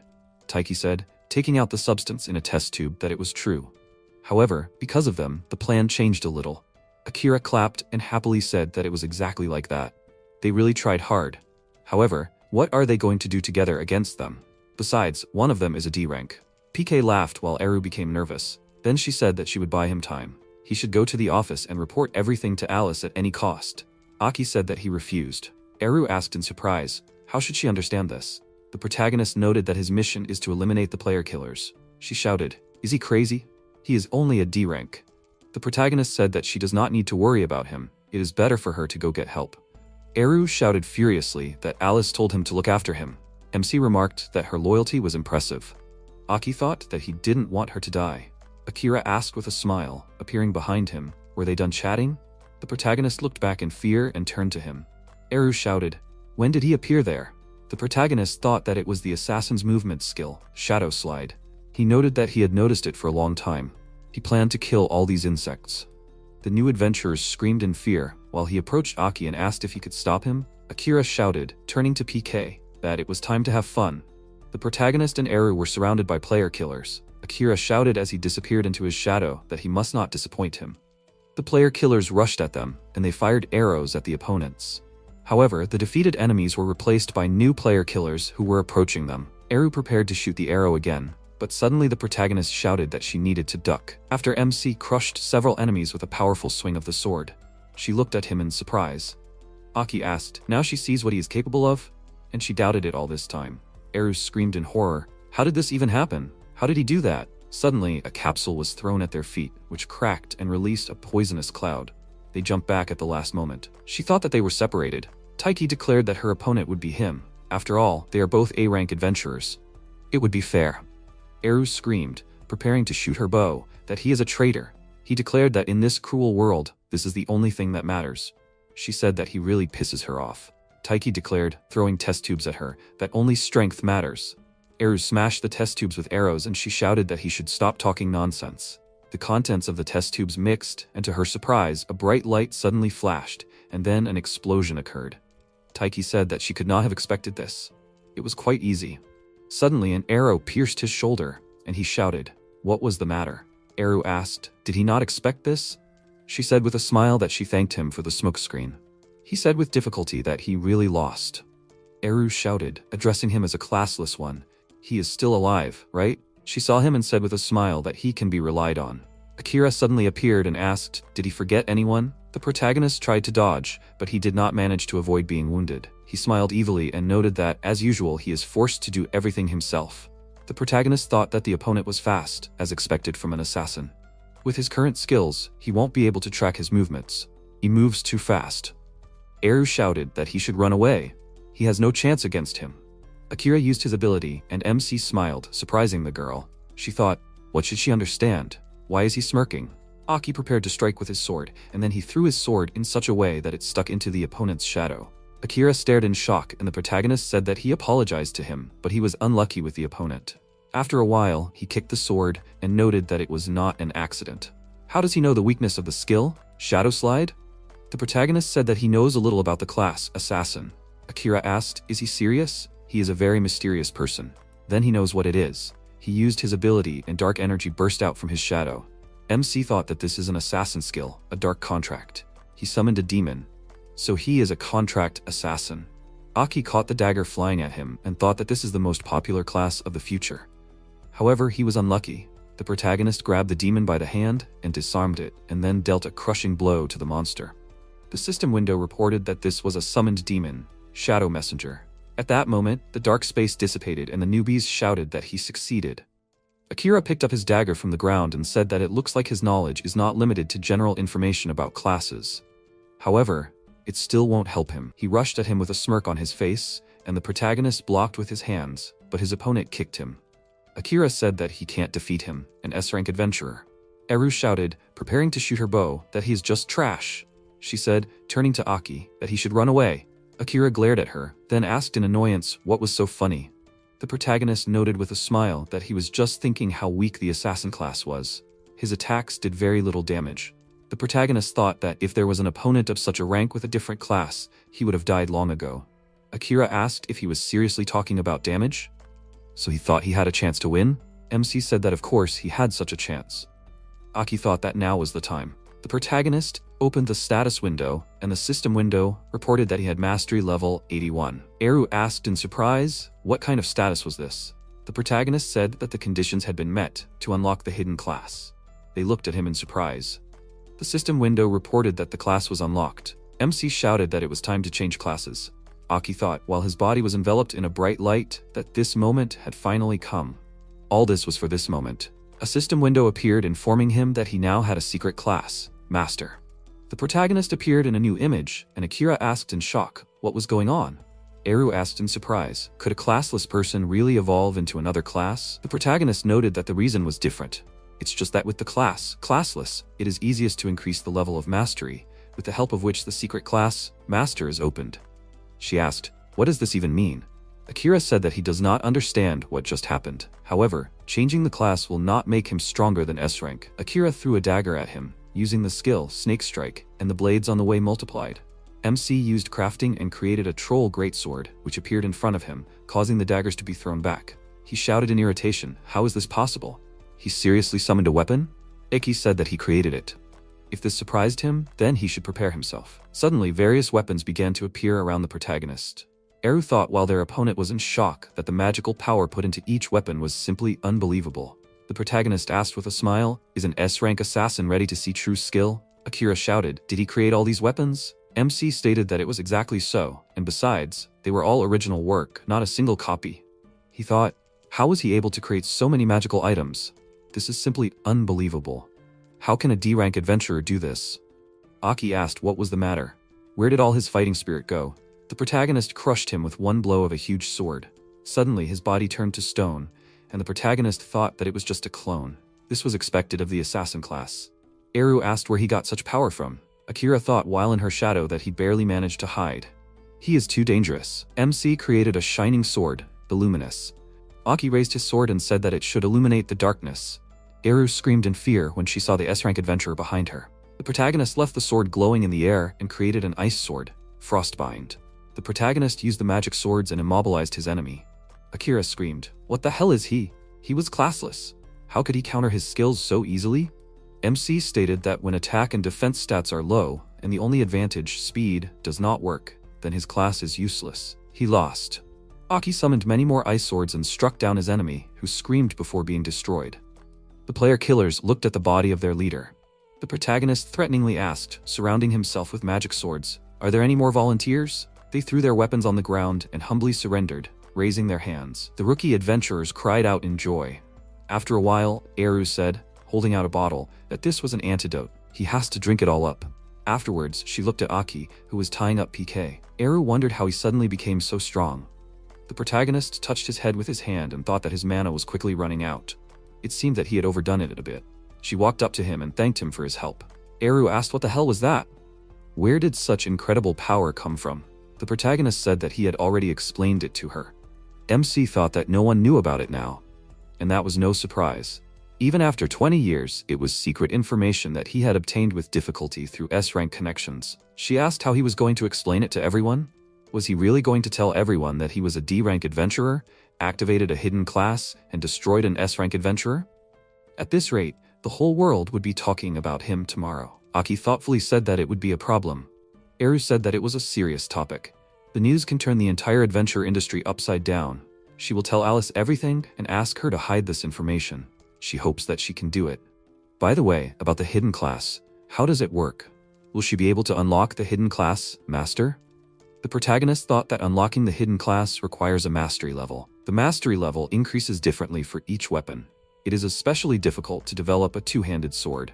Thanks to emergency quests and past life experience, he was able to reach the level of a master of a two-handed sword. However, others are unlikely to do this in one life. Eru said that he should tell her how she can do this. The protagonist noted that even if he told her, she would not be able to repeat it. She said that he was just greedy.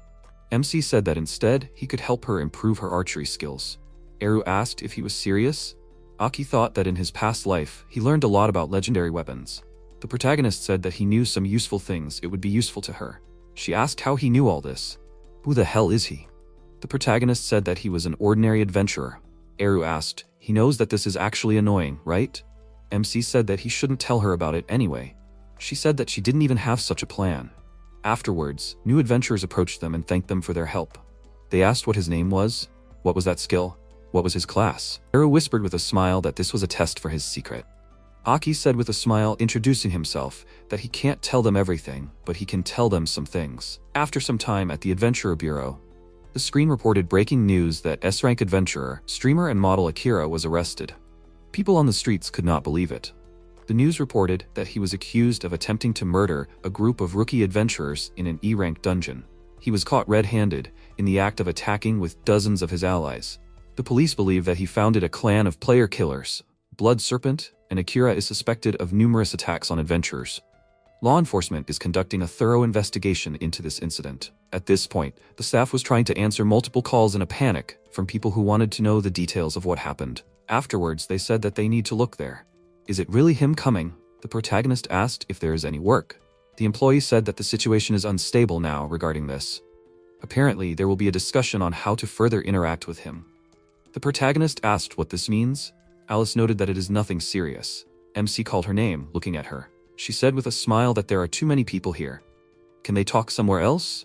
After a while, in the conference room, Eru greeted him cheerfully, while the other people in the room looked at him sullenly. Aki asked, "Does that mean she's here too?" Alice pointed out that they've become friends. The protagonist said that he doesn't think so. She laughed at Eru's dumbfounded face. Alice patted her head and said that she must have had a hard time, but she did well. Eru's expression changed and said that it really wasn't easy. The bureau chief said, standing up, that he wanted to formally apologize for what happened. The staff bowed their heads in apology to Aki. He said that they failed to foresee that there would be a player killer in the execution squad. Alice pointed out that Akira had deceived them all, so it wasn't their fault. The bureau chief said that he had no excuses anyway. Aki received an additional payment as compensation. He would also be promoted to C rank. The protagonist said thoughtfully that he had been promoted to D rank a few days ago and was already moving up to the next rank. Eru asked in surprise, had this ever happened before?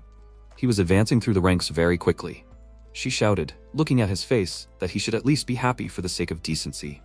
The bureau chief noted that this had never happened before. In order to confirm his rank, he had invited 3 representatives of the Adventurer Bureau, General Director and S-rank adventurer Miyata Guki, as well as Alice. The protagonist asked, turning to Alice, so she really was a representative? Alice said with a smile that she was. She hoped that now he understood how influential she was. Guki destroyed the table with a punch and shouted that they needed to stop this already. They had not gathered to chat. He said, snatching the tablet from the employee, that he had heard rumors that a low-ranking adventurer had managed to defeat an S-rank assassin. Since then, his curiosity had been constantly tormented. He's only level 11. And what's more, a hidden class. Don't they think it's very suspicious? Guki grabbed his clothes with his hand and shouted while gritting his teeth. What if he's a fraud like Akira? What's his secret? He has to tell them. The MC said that he should move his hand away. He remarked that he has no desire to follow his orders. However, he can force him to do so if he uses his hidden class. The bureau chief shouted that fighting inside the bureau is forbidden. The CEO said that he shouldn't interfere with this. Let him show his strength. He shouted in fear, is this kind of behavior encouraged? Eru shouted, what are they up to? They have to stop this immediately. Guki shouted, was he scared? Even after he was promoted, that means he was right after all. This guy is a lying scumbag like Akira. Suddenly, he looked back and saw many magic swords surrounding him. Guki muttered through clenched teeth that it was a curse. Alice shouted, using her ability, that they should stop. He should give up. He clicked his tongue in irritation and left the room. She asked if he was okay. She was ashamed that this had happened. Guki was one of the weakest S-rank adventurers, which made him have an inferiority complex. He was desperate to maintain his position. He should forgive his behavior. The protagonist said that there would be no problem. Alice asked with a smile, was he serious? The protagonist said that everything was fine. She shouted happily, that was his new skill, crafting, right? Eru had told her a lot about this ability. MC looked at Eru, who pretended to be innocent. Then she said with a smile that she was asking for his forgiveness. She had told Alice everything in secret. Aki said that she had promised not to tell. Alice said that he shouldn't be angry with her. The protagonist sighed heavily, and then the CEO drew attention to himself with a short cough. He asked if he was going to share the information about the hidden class. The protagonist remarked that he wouldn't talk about it. The CEO asked if he even got paid for it. The MC said that he wasn't interested. Aki thought that for many adventurers, it would only be a hindrance. Some, like Guki, would suffer greatly if there were more like him.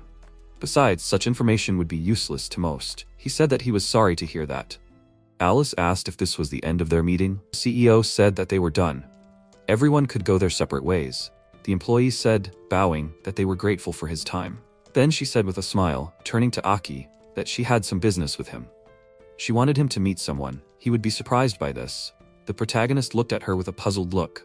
After a while, Alice said that this girl was looking forward to meeting him. The protagonist saw her and asked in surprise, was it really her? After a while, they were greeted at the restaurant. The administrator clarified they booked a table for 2, right? People said with admiration that this is the healer with infinite regeneration and next to her. Suddenly, Niami sadly apologized for inviting him so suddenly. He probably feels uncomfortable. The protagonist answered with a smile that everything is fine. He is just surprised that she has become so famous. Some time ago, MC clarified, she is Niami, right? She smiled happily and exclaimed that it is so. They have not seen each other for a long time. Alice raised her hand and clarified that when she united Niami with a suitable group, she grew amazingly, and here she is. Niami raised her fists and said that she has advanced to level 15. Suddenly, Eru put her hands on Aki's shoulder and yelled, he knows the pioneer healer? How so? Niami became embarrassed remembering their meeting and replied that it was a long story. Eru barked, "What does that mean?" Alice laughed happily and noticed that Naomi was now the center of attention. The protagonist put his hand to his chin and clarified, "Is that so?" Naomi, smiling and looking down, said that it was all thanks to meeting Mr. Aki. She awkwardly tried to say something, and Alice clarified that Naomi wanted to thank the protagonist. Naomi agreed and, closing her eyes, yelled, "Maybe they could have dinner together?" MC was very surprised and thought that it was unexpected.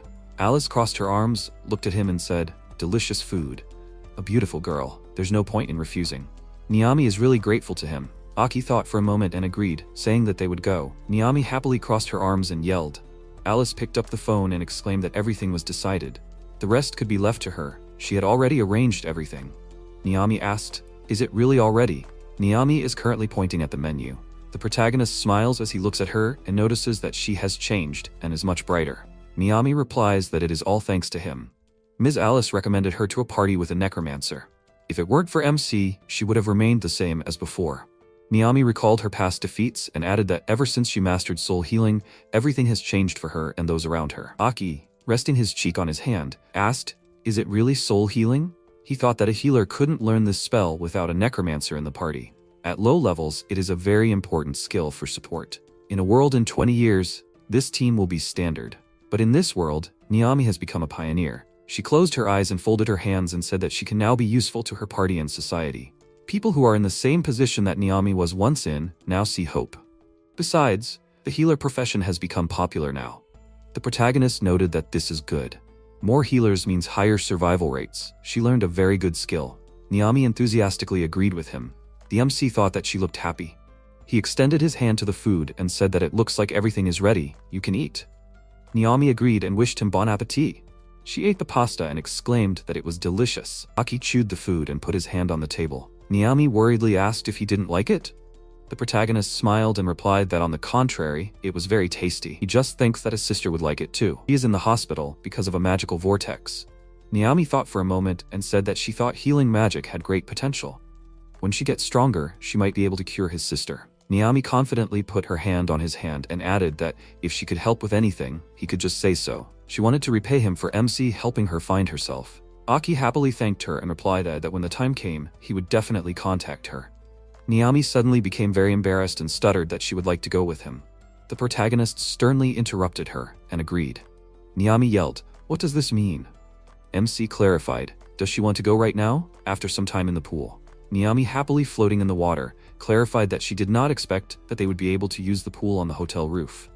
Alice has great opportunities. Aki, swimming nearby, noted that sometimes you really need to rest.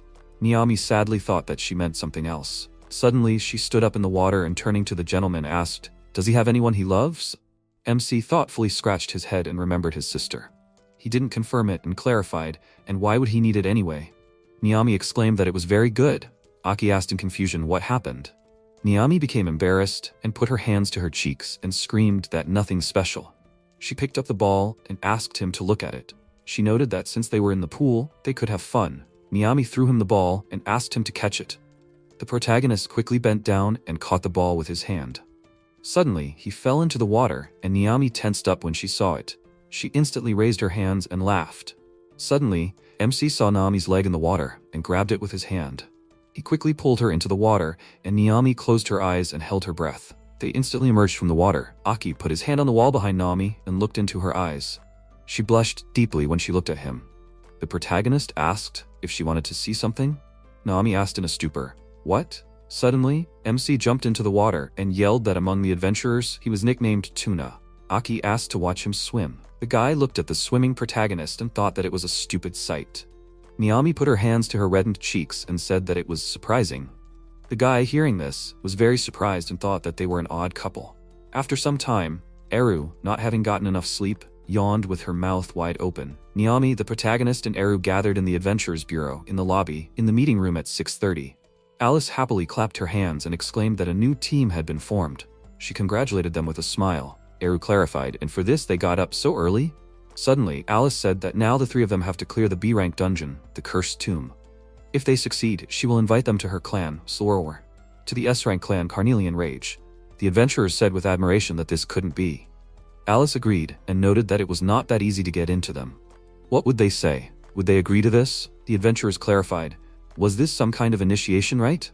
Alice confirmed this, and the comrades confidently exclaimed that they could handle it. Alice noted with a smile that this was good. MC thought that even in the future, Carnelian Rage was one of the coolest S-rank clans. However, by the time of his rollback, it had already disappeared. Aki remembered hearing about this on the news back then. I wonder why this happened. Eru asked, is he thinking about his own thoughts again? Doesn't the protagonist understand what an honor this is? Especially for a low-ranking adventurer like MC. The system window notifies that Aki is a C-rank master, Niami is a B-rank healer, and Eru is an A-rank archer. The protagonist barked in shock. Is he the lowest ranked? Eru asked if it had just dawned on him. Alice said that it was nothing special, that he would catch up in time. Eru asked if she would have to protect him again. Alice smiled and put her hand on her head, confirming this and saying that Eru's entry depended on it. The adventurer raised her fists in admiration and exclaimed that she would do everything possible. Niami thought that she had thought that Eru was already in the clan. Alice raised her hand and announced that their test would be tomorrow.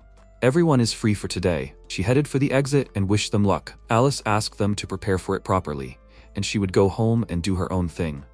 Eru angrily asked where she was going. Suddenly the protagonist grabbed her by the hood and Eru screamed. MC noted that they needed to prepare for tomorrow. Eru angrily ordered him to prepare himself. Aki is the newbie here, not her. The protagonist replied that they needed training, and Eru asked in surprise what that meant. MC smiled and let her go, asked her not to worry because he had already thought of everything. Niami tensely clenched her hand into a fist. After some time in the C-rank dungeon, the ancient forest of 6 legs. Eru, walking through the forest, said that she could not believe that they were going to the dungeon on their day off. She looked tensely at Niami and asked what she was doing here. Niami sadly apologized. Eru clarified that it was for the sake of the healer. She knew, right? Aki agreed and said that he was sure the raid would be useful for her. In addition, it would give them experience of interaction. Niami thought sadly that she wanted to be with the protagonist so much. She wanted him to count on her. Niami looked at Eru with irritation and thought that she would not lose to her. Eru calmly picked up the package and asked the healer to just keep up and stay close. Suddenly, MC put his finger to his mouth and asked him to be quiet. He quietly said that it was Centaur. The comrades quietly asked, "Is this what they were looking for?" Aki agreed and remarked that it was good that they came across her so soon. The protagonist smiled and thought, is she resting? They were very lucky. The system window notifies that a quest is available. You need to heal a monster. MC was surprised to think that something was strange again. He put his hand to his chin and thought for a while and asked Niami to come closer. Aki pointed at Centaur and asked her to be careful. Niami agreed and walked through the grass. Suddenly, a grasshopper jumped towards Centaur. Eru got really scared and ordered everyone to lie down. She quickly covered her comrades from the flying powerful beam of mana. Suddenly an arrow passed through a tree, and the adventurers looked at it in fear. Centaur pulled the arrow in her bow with great rage. The protagonist put his hand on Niami's back and noticed that the opponent shot without delay. An amazing reaction. They almost got caught. Niami clarified, "Centaurs are usually non-aggressive, aren't they?" MC said that something was wrong. Suddenly Centaur was about to shoot, but Aki raised his hand and asked her to stop. He yelled that they didn't want to hurt her. Centaur let out a tired breath and fell to the ground. Niami noted that the enemy seemed to be unwell. The protagonist asked Eru to listen carefully and asked if she could hear anything. Eru looked away seriously and disagreed. The archer asked, what should she have heard? Suddenly a wound appeared in Eru's leg and she fell to the ground. Her comrades called out to her and asked her to be careful. Centaur was weakened by poison. Suddenly, Eru looked at the huge C-rank Venonsect with great fear. Aki determinedly created the demonic sword Muramasa in his hand. He quickly swung the weapon, protecting Eru. Venonsect rose upward with great speed. MC raised his hand and pointed the sword towards the insect. Suddenly, dark smoke appeared, and Aki covered his mouth with his hand, thinking that things were bad. He yelled that it was poisonous pollen and ordered them to run behind a tree. The protagonist thought that the opponents were quite strong, they shouldn't drag it out. Suddenly, he noticed Eru in the distance.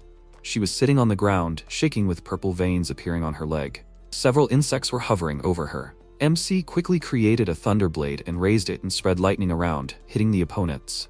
He covered his mouth with his hand and called out to Eru and asked if she could go.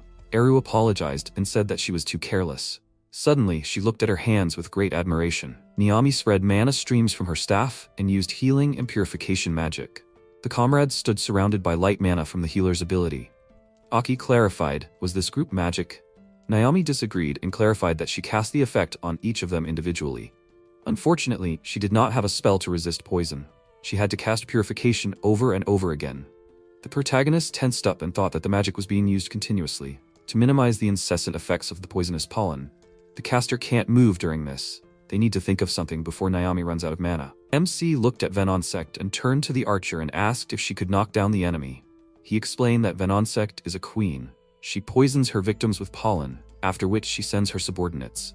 They in turn roll the person into a meatball and carry him to the nest. Eru screamed with great fear that this is very unpleasant. MC confidently raised his weapon and said that he will deal with the little ones. He spread lightning around and screamed that he relies on her. Eru resolutely agreed with him. Several insects landed on the ground surrounded by lightning, leaving a dark trail of smoke behind them.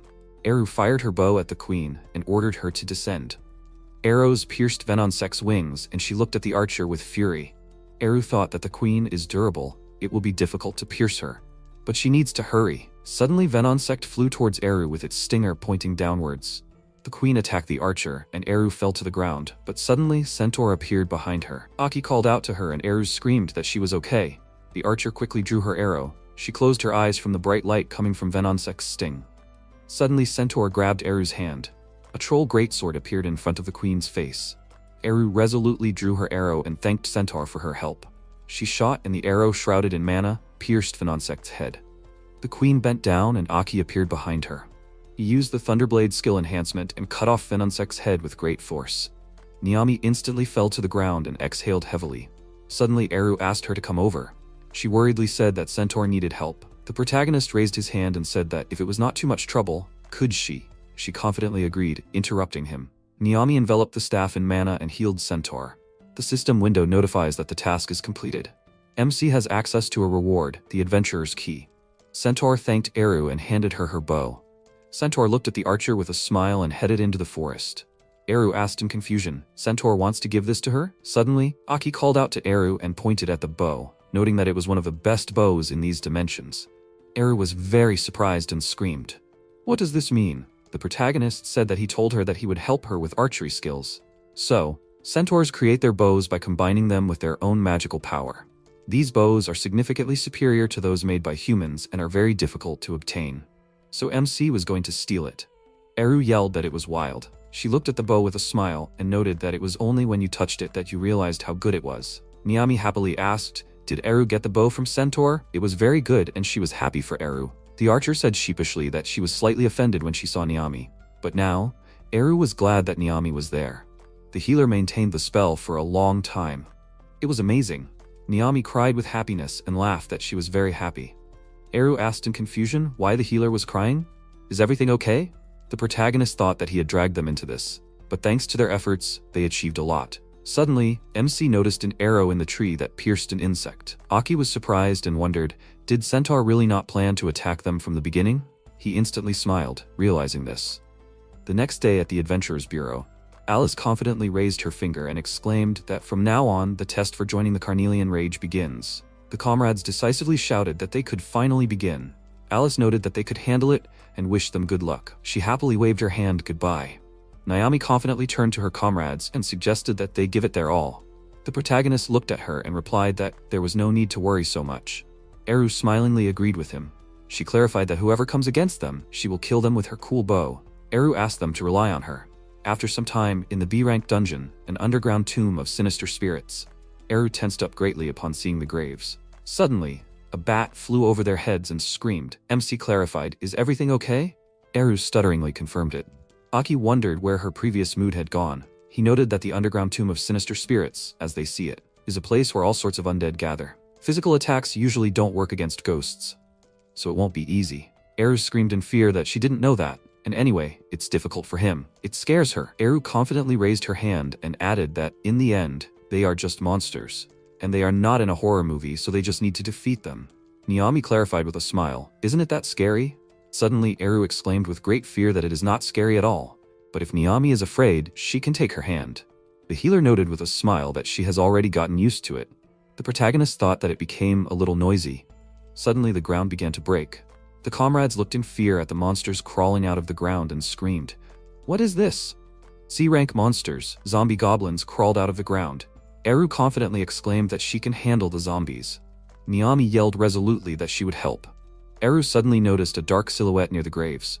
She pointed her finger at the banshee and yelled that there was someone there. MC sternly said that now was not the time for her. He quickly raised his hand and created Excalibur. Aki cut the zombies with great power, leaving a trace of mana behind the weapon. He confidently stands surrounded by falling enemy body parts. Miami joyfully exclaimed that this is a sacred blade. Eru looked at the graves with great fear and yelled that the Banshee was gone. MC picked up the mana-covered weapon and clarified that the master's strength is in the ability to choose a weapon with suitable properties. However, the more powerful the characteristics, the more mana is spent. Suddenly, the mana changed color, and the mana ball rose up. C-rank Soul Eater monsters sucked mana from zombies. Aki calmly said that against monsters that do not have a physical form, they of course have less chance. Eru screamed in fear that this couldn't be happening. She also uses physical attacks. They are definitely finished. Eru asked the protagonist to do something and clarified, "He can do it, right?" MC apologized and replied that he is powerless here. Suddenly, Miami raised her staff and spread mana to the sides. The Soul Eaters covered their faces with their hands from the bright light. The mana streams from Miami's staff quickly suck in the Soul Eaters. She confidently swung her staff and used Soul Healing. The Soul Eaters instantly disappeared and Eru exclaimed that it was amazing. A healer who kills monsters? How did she do that? Miami said with a smile that Soul Healing uses the souls of the dead as a catalyst and turns them into a powerful healing spell. The excess healing is converted and increases the target's mana. She learned this skill from Aki. Eru noted that this is why she's called a pioneer. Miami is really cool. Aki, the protagonist, smiled and thought that the amount of healing and mana increase exceeded all expectations. Miami seems to be developing faster than he thought. In that case, even if she interferes, they will somehow. Suddenly, MC heard a scream and turned his head to the side. Eru, surrounded by monsters, yelled, "Aren't there too many of them?" They needed to get out of the encirclement. Eru worriedly asked if the protagonist knew the way. MC replied that he thought he had been here before. Aki quickly ran towards the wall. Eru asked him to stop and yelled that this was a dead end. The protagonist pressed his hands to the wall and thought that there should be a passage here. Apparently, it had not been created yet. He decisively turned his head to the side and yelled that they would have to fight. Eru looked at the approaching monsters and yelled that there were too many of them. Suddenly, Niami heard something and asked, "Was that singing?" The Banshee sang for the lost soul to sleep and rest in peace. Eru pointed at it with great fear and yelled that it was the one they had seen before. MC looked at it and thought it was the Banshee. He did not expect to meet her so close to the entrance. Aki knows little about her, but even S-rank adventurers can die at her hands if they are not careful. MC covered his ears with his hands and ordered everyone to cover their ears because her attacks are unpredictable. Niami asked in surprise, "What is this?" The Banshee sang for everyone to close their eyes and find peace, and suddenly the goblin fell to the ground. The Banshee sang for them to go to their mother's house and sleep. She extended her hand towards her comrades and continued to let them be in the embrace of eternal nights and sleep. Suddenly, mana enveloped the adventurers' bodies. The Banshee extended her hand forward, and the comrades flew to the side and fell to the floor. Suddenly, Eru looked back and saw her hand in the wall. She screamed that they passed through walls. How is this even possible? Aki tensed up and thought that he couldn't even believe that such abilities exist. What is Banshee up to? Suddenly, the comrades fell to the floor behind the wall and screamed in pain. The protagonist thought that this was a secret room. Suddenly, Banshee passed through the wall and Eru screamed in fear. Banshee put her hand to her chest and MC resolutely raised his sword. He noted that she did not seem to be hostile. However, why did she bring them here? Banshee extended her hand to Niami and asked for help. Eru screamed in fear that the enemy had spoken. Banshee created a ball of mana and asked to release the souls. A figure of the boss appeared in the mana streams.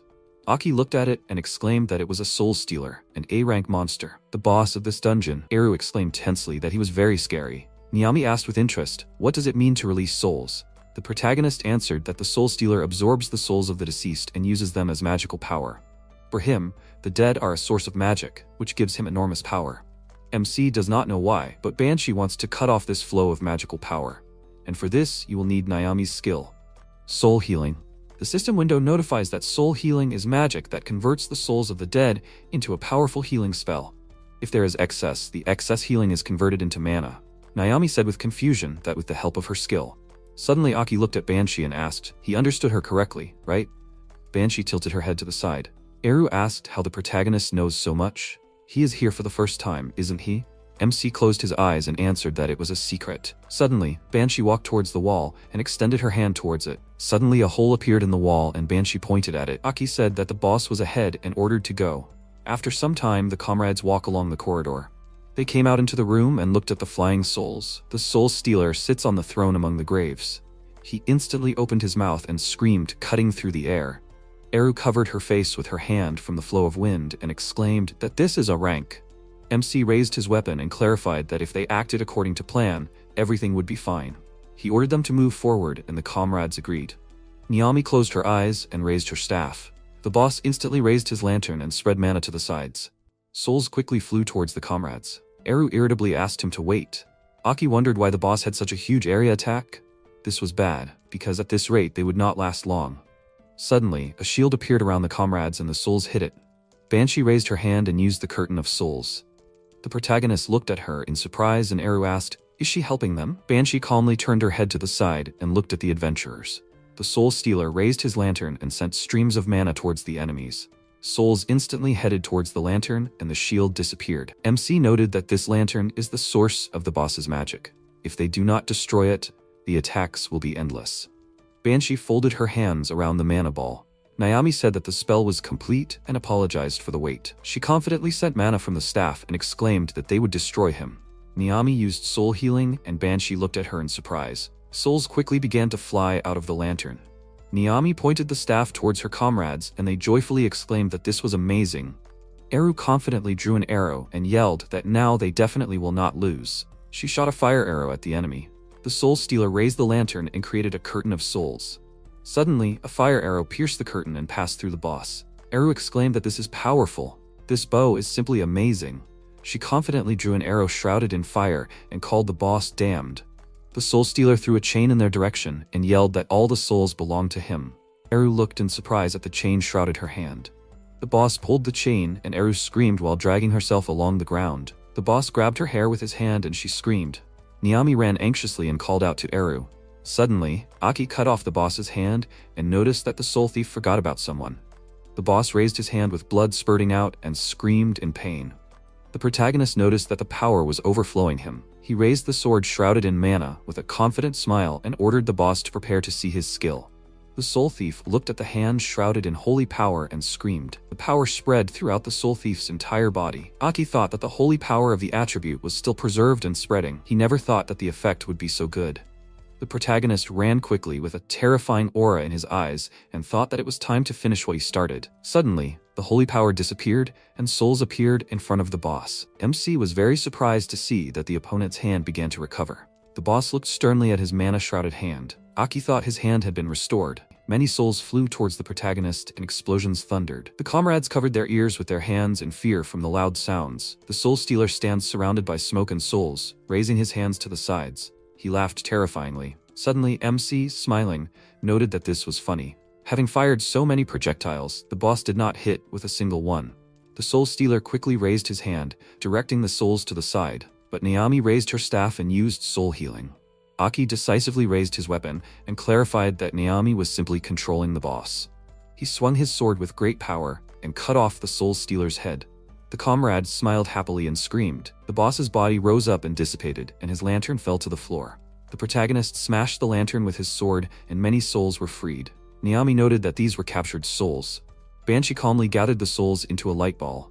Suddenly, the lantern sparkled brightly and a creature appeared in it. Banshee ran towards it with great joy. She hugged the creature, crying with happiness. MC looked at it in surprise. Banshee smiled and thanked them. She quickly disappeared, leaving behind smoke and light. Eru asked what kind of monster she was anyway. Naomi replied that she didn't know. Suddenly she laughed, covering her mouth with her hand. Naomi noticed that it was the first time a monster had thanked her. The protagonist smiled and replied that it was true. He suggested that they go home. The next day at the Adventurers Bureau, Alice congratulated them on completing the dungeon. She raised her finger with a smile and said that they were now officially accepted into the Carnelian Rage. The adventurers raised their hands with great joy and shouted that they were very happy. Alice asked if MC had arrived yet. They would wait for him and go celebrate. Suddenly, the journalist apologized and said that she accidentally overheard. "So Eru is a new member of Carnelian Rage?" Eru asked, "What's going on?" The journalists yelled that the adventurers had passed the Cursed Catacombs dungeon, which even S-rank adventurers have difficulty with. The internet is full of talk about their tandem with the Pioneer Healer. How did they manage to do it? Passing the test with a C-rank adventurer wasn't easy, was it? What were their strategies? Aki suddenly appeared. He asked with confusion what was going on. Alice replied that the journalists had come to hear about their success. Eru quickly pointed her finger at the protagonist and exclaimed that thanks to him, they had passed the dungeon. The journalist clarified, who was he? The comrade replied that it was a classless C rank. The journalist asked, so this is the same boy who helps everyone C rank? Passing with a low-level adventurer is not easy. She is sure that this could not have happened without their sensitive guidance. Eru waved her hands in irritation and screamed, how many times do they have to tell them that it was MC who was leading them? Suddenly, the phone in Aki's pocket rang. He put the phone to his ear. The protagonist was instantly very scared, and Alice asked what happened. He dropped the phone on the floor and quickly ran to the exit. At the same time, MC was quickly running down the street, breathing heavily. He clenched his teeth in rage and thought that it was Natsu. After some time, the doctor exclaimed that they needed to check the vital signs. Blood pressure and pulse dropped 30% below normal. The doctor ordered to continue administering the drug. The doctors standing next to Natsu screamed that help was needed. At the same time, Aki quickly ran to the nurse's room. The doctor stopped him and asked him to wait outside. The protagonist angrily asked to let him through. The doctor screamed that MC should not interfere with the doctors. He asked to understand him. Suddenly, the door to the ward closed. Aki sat down on the sofa and covered his face with his hands. He wondered if the symptoms had really progressed to this extent. And there was still no cure. Alice's assistant turned to the protagonist and MC raised his head. The assistant handed him the phone and asked him to take it. Aki asked in surprise, was this his phone? He looked at the screen and saw that someone was calling him. The assistant raised his hand and clarified that the protagonist had better look outside. MC, very confused, put the phone to his ear. Alice said into the phone that she found out about his sister's condition. He dropped his phone, and she accidentally read it. Aki wondered what that noise was. He asked in confusion, what was going on? The assistant pointed to the window, and the protagonist looked out of it. A helicopter was flying above the hospital. Alice, smiling, said into the phone that she decided to dedicate the protagonist to her comrades. She confidently stood on the roof of the hospital with her comrades. Alice picked up the watch with a determined grin and said that MC is now part of Carnelian Rage. After a while, the door to Natsu's ward opened. The doctors looked at the people in surprise and asked what was going on. The people replied that the cavalry had arrived. The doctors yelled in amazement that this was very unexpected. Could this really be a magical medical organization? Ever since magic appeared in the world, this medical organization has been gaining strength. With their technology, they have shown the world diseases caused by magic that were previously untreatable. They have saved many lives. They are the best specialists who study magical diseases. The doctors tensed up and asked for help. The doctors announced that the diagnosis was a magical vortex and the severity level was 3. Will they resort to an operation to absorb magic? After a while, the protagonist looked at the doctors and asked where they suddenly appeared from. Alice smiled and asked to trust them, and everything will be fine. She asked MC not to worry. Aki looked down with concern and did not answer. After some time, the doctor opened the door. The protagonist quickly approached him and asked how she was. The doctor replied that her condition had stabilized and Natsu was on the mend. However, the disease was progressing rapidly and it was unknown when the next attack would occur. MC tensed up and thanked the doctors. The doctor raised his hand and said that Alice had called them here. If anyone needed to be thanked, it was her. Alice put her hand on her chest and asked Aki not to bother because she was happy to help. Aki asked if she helped all her comrades like that. Alice smiled and tilted her head down and replied that she did. She put her hand on his shoulder and, coming closer, added that she was doubly glad to help him. The protagonist became embarrassed. Alice laughed and noted that MC had finally stopped being serious. Aki sternly said that he was grateful to her and thanked Alice. He moved to the side and thought for a bit. The protagonist turned to Alice and asked if there was one more thing he could ask her for. MC clarified that it was for Natsu. He confidently clenched his fists and said that he would not remain in debt. Alice was very surprised and noted that Aki asked her for help. She smiled and put her hand on her chest and added that it was an honor for her. What should be done? The protagonist thought that Alice had proven with her actions that she could be trusted. Her sincerity and determination were genuine. He might have to reveal part of the secret, but he trusted her. The protagonist said that he knew a way to cure the magical vortex. This required the power of the alchemist class. Does she have connections among such people? Alice thought, putting her hand to her chin, and replied that she had not heard of such a class. MC tensed up and thought that apparently it did not exist in this era. It seemed that they had no other choice but to go to the world of elves again. Alice clarified that this class was the key to solving the problem. Aki confirmed this and added that the moonstone is the only material that can be turned into a cure for the magic vortex. Alice seriously noted that she had heard of it, but did not know that it could be used like this. She turned around and said that she understood that it had many secrets. But doesn't MC want to tell more about everything? Although it is not necessary. Alice smiled confidently and raised her hand, exclaimed that she still will not leave him in trouble. She asked him to listen and said that she thought she saw the person who changed the properties of the magic stone. Aki was very surprised, and Alice added that she did not know if this was the right power. But maybe it is worth trying to meet him? The protagonist agreed, and Alice said that then it was decided. She asked him to be prepared that the road would not be easy. Serious trials may await him ahead. After some time, a car quickly drove along the road. It stopped and Tyra got out of the car. Suddenly, journalists appeared and they quickly ran and called out to the doctor. The journalists surrounded him and exclaimed that they said that Tyra had succeeded again in developing a new medicine. Tyra confirmed this with a smile and noted that it was not difficult at all. The journalists shouted that the doctor was creating new medicines one after another. Did he have some kind of secret method? Tyra grinned and adjusted his glasses and replied that it was probably talent. He headed to the entrance of the building and asked for forgiveness and said that he had a lot to do. The security stopped the journalists. They called out to the doctor and asked for one more minute. After a while, Tyra, confidently walking down the corridor, thought that it was talent. It was a gift received from God. The assistant opened the door and said that the reward for developing the medicine was on the table. The doctor raised his hand and thanked him. Tyra sat on the table and thought how rich he was. He opened the box with the reward. The doctor took out a bill and, pressing it to his face, exclaimed that life was a success. He raised his hand with a smile and yelled that his talent was like the philosopher's stone. Suddenly, his phone rang. Tyra pressed the phone to his ear and turned to his dad and asked what happened. Dad clarified, "Does he have free time today?" "There is a person who wants to meet with Tyra." The son, incomprehensibly, noted that this was unexpected and clarified who it was. Dad answered that he did not know and clarified that they say that the person is quite influential. Tyra got angry and sat down on a chair and yelled, "How should this bother him?" Dad said into the phone that it is important for him and his hospital. Can't the son just meet him? Tyra irritably agreed, and Dad added that he will send him information about him. Tyra looked at the phone and clarified who this person was, who was able to pressure his father. The phone says that it is Aki, a C-rank adventurer. The doctor sighed and said that he thought there was someone very important there, but it is an ordinary adventurer. After some time, the assistant announced that the doctor had an important guest. Tyra smirked and allowed him to enter. The protagonist entered the room and thanked the doctor for his time. The doctor said that he was pleased to meet him and asked if MC had an urgent matter, it seemed. Tyra waved his hand and said that he was busy, so he asked to get straight to the point. Aki agreed and said that he was looking for an alchemist. He was told that the doctor had the appropriate abilities. If Tyra doesn't understand what he's talking about, then the protagonist thinks he should leave. The doctor asked, so MC used his connections to get to him? He stood up from his chair and added that he didn't know who tipped off Aki, but the protagonist was well aware. His guess was correct. MC was very surprised and asked, so the doctor really did. Tyra interrupted him and agreed and said that he was probably the first alchemist in human history. Aki was very happy and thought that he had finally found it. Tyra asked, so what does the protagonist want him to do for him? MC raised his hand and answered that he needed Tyra to create a cure. The doctor grinned sarcastically and agreed and asked how much Aki was willing to pay him. The protagonist was surprised and Tyra clarified that his talent cost money. Doesn't MC know this? What authority does he have in the field of pharmacology? Aki disagreed and said he didn't know. Suddenly Tyra got angry and yelled, "What does this mean?" The protagonist clarified that he heard that he was a doctor.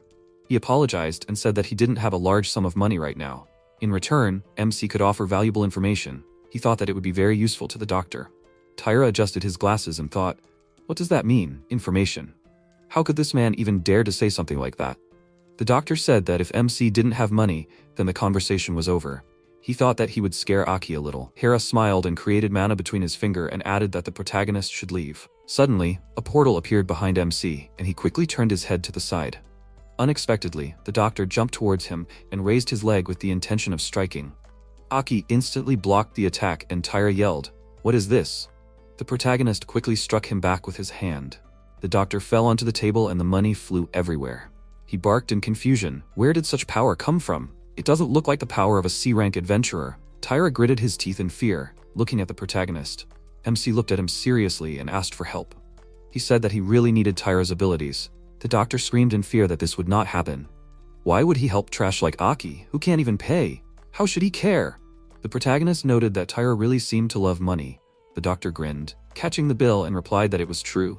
After all, they are at the forefront of everything. Without them, a person is nothing. MC smiled and pointed his finger at the doctor, saying that in that case, Tyra should help him develop a cure. and he would make it so that the doctor would earn many times more than he had now. Taira clarified, many times more? Aki confirmed this and replied that he had the power to see the future. The protagonist thought that although this was not entirely true, he could only talk about what was in his future. MC confidently crossed his arms and said that if the doctor helps him, he will make Taira even richer. The doctor angrily exclaimed so that Aki does not think that he is a fool. The protagonist thought that it is true. Few people would believe such a thing, except perhaps Alice. But he cannot back down now. Taira looked at the phone in MC's hand and asked what Aki is going to do. The protagonist replied that he wants to dispel his doubts by demonstrating his abilities. The doctor grinned maliciously and clarified, MC wants to predict the weather? Suddenly, Aki showed a phone with a photo and said that this man will soon get into a car accident. He will be arrested for fleeing the scene of an accident. While escaping, he will run over the victim with his car again and receive a severe punishment. Taira quickly raised his hand and shouted that this is impossible. This man is his acquaintance. He would never do such a thing. What grounds does the protagonist have for assuming so? The MC took the envelope and offered to make a bet. He wrote something on the envelope and handed it to the doctor. Aki clarified that if everything happens as he said, then Taira should call him. The protagonist smiled, putting his hand to the portal, and asked the doctor to remember that there was a huge amount of money at stake. Taira looked through the portal at the leaving MC. He crumpled the envelope and called Aki crazy. Taira calmly threw the envelope in the trash. The next day, a photo of a doctor he knew was shown on TV. The host said that this morning, the former deputy was arrested on suspicion of running over a person and fleeing the scene. It is reported that he hit a person with his car, and then, suddenly moving away, ran over him again and disappeared. Taira heard this and went into a stupor, holding a toothbrush in his hand. After some time, the protagonist put the phone to his ear and said that he was waiting for him. The doctor yelled that this really happened. What did the MC do? Aki smiled and replied that nothing. He just looked into the future. The protagonist will send the doctor the location and wait for him there. MC swore that this is a source of great income. After some time, the car stopped at a construction site. Taira got out of the car with confusion and looked at the place where waste from the dungeons is disposed of. Suddenly, Aki noticed that the doctor had arrived. Taira screamed in rage. Where is his promised great income? This is just a trash can. Waste that comes out of the dungeons is thrown out here. The protagonist clarified that sometimes adventurers bring them with them. Sometimes they themselves erupt from the gate. These are special materials that modern technology cannot process. So they are simply dumped here, not knowing what to do with them. But in 3 years, a method will appear that will be able to convert this waste into biofuel. However, with the doctor's abilities, it will only take 1 year. And then Taira will be able to monopolize this business. The doctor smiled terrifyingly and noted that he could not be fooled. MC also wants a share, right? Taira quickly raised his hand, emitting lightning from it, and yelled, Aki thinks that he is a complete fool. He wanted to fool him? The trash merged into a golem at great speed, and the doctor used decomposition and synthesis. He yelled that the protagonist decided to humiliate him. Taira roared that he would not forgive this, and the golem raised his fist. He dealt a powerful blow to the ground, breaking it, but MC managed to jump back from the attack. Aki, sliding on the ground, thought that the doctor really was an alchemist. So it's all true. The protagonist raised his hand and created the enchanted sword Azoth. He swung the weapon and destroyed the golem. Taira covered his face with his hands from the falling debris. He looked down in confusion and asked where the golem went. The doctor turned his head to the side with fury and yelled, So MC can create too? Suddenly, Taira turned around and looked at the many flying blades. He put his hands on the ground and used transformation. Instantly, a wall of earth appeared in front of him. The blades pierced the wall and it collapsed. The doctor was very scared looking at the flying weapons. Blade instantly stopped in front of his face. Aki said that he was not lying, and he really needed his help. The protagonist was not asking to do it for free, and Taira heard his conditions. Didn't the doctor need money? Taira smiled ominously and replied that it was true. Money rules the world. Every yen is worth its efforts. The doctor squeezed the dirt in his hand with a terrifying look and asked, Doesn't MC think so? Aki remained silent, and Taira got up from the ground and agreed. The doctor confidently raised his hand and added that he would create the potion that Aki was talking about. Aki said with a calm expression that he was willing to help him. Taira wiped his hand with a handkerchief with a small smile and said that he could remain calm even after getting dirty with some trash. He still didn't completely trust him and thought that this guy's ability to see the future was still questionable. However, his skill, which he had never seen before, was able to defeat him, an A-rank adventurer. He was clearly not an ordinary person. He adjusted his glasses and said that his potential had caught his attention. However, he still felt that it was strange. Will these piles of trash really be able to be turned into biofuel? The protagonist stood next to him and said that it was true. Tyra looked at something on his phone and said that the cost was about the same at the moment. In fact, the profit depends on how many liters they can produce. Monopolizing all production before the technology is even developed, he sees that it really has a good prospect. If it's true, it will be grand. He heard him, he was taking all of this for himself only. They went together, and MC said that he didn't have the technology or any funding. This knowledge was really useful for those who knew how to use this information. He said that it made sense. With such foresight into the future that he had, he could start his own business in the future. It's such a waste. Even this medicine that he would prepare for him, I wonder what he had seen in the future already? He hoped that he would let him have the honor of witnessing it. Aki shook his hand, agreed, and said that he would contact him again later. He thought that this way all the pieces of the puzzle were coming together. Natsu should wait a little longer. The next day at Central University City of Tokyo General Research Building. In Konzaki's personal lab, Tyra said with a small smile, "Welcome to his lab." The protagonist went inside, thanked him, and Alice came in behind him and said that she was here too. He walked up to her with a happy expression and said it was an honor to see her in his lab. She said it was an honor for her too. He asked if that was perhaps the reason he came to him too. Even though he didn't finish his question, she understood and agreed and said it was through her connections. MC walked up to the table and poured out some crystals from a small bag and said that they were ingredients for a cure. They were called moon magic stones. Tyra picked up one of these stones and began to examine it and said that it was the first time he saw it. He could feel strong magic coming from this stone. It was as beautiful as a doll. Aki said that these stones were not currently awakened. He wanted him to awaken it with his alchemical power. He held the stone in his hand and said that he was speaking too abstractly. He would try, but what were their unactivated effects? Could he at least tell him that? He said that it was meant to cure mana shock. Tyra was very surprised by this and asked loudly, "Is this a special medicine?" He does understand that there has been no cure for mana shock until now, right? If it was used for psychotherapy nonsense, it wouldn't help him at all. The main character said that he was telling the truth. The magic contained in these stones can be used to neutralize the mana blockage from mana shock. Alice asked, "Then they can finally cure this disease with this, right?" He agreed and said that he asks you to believe him. He is not mistaken.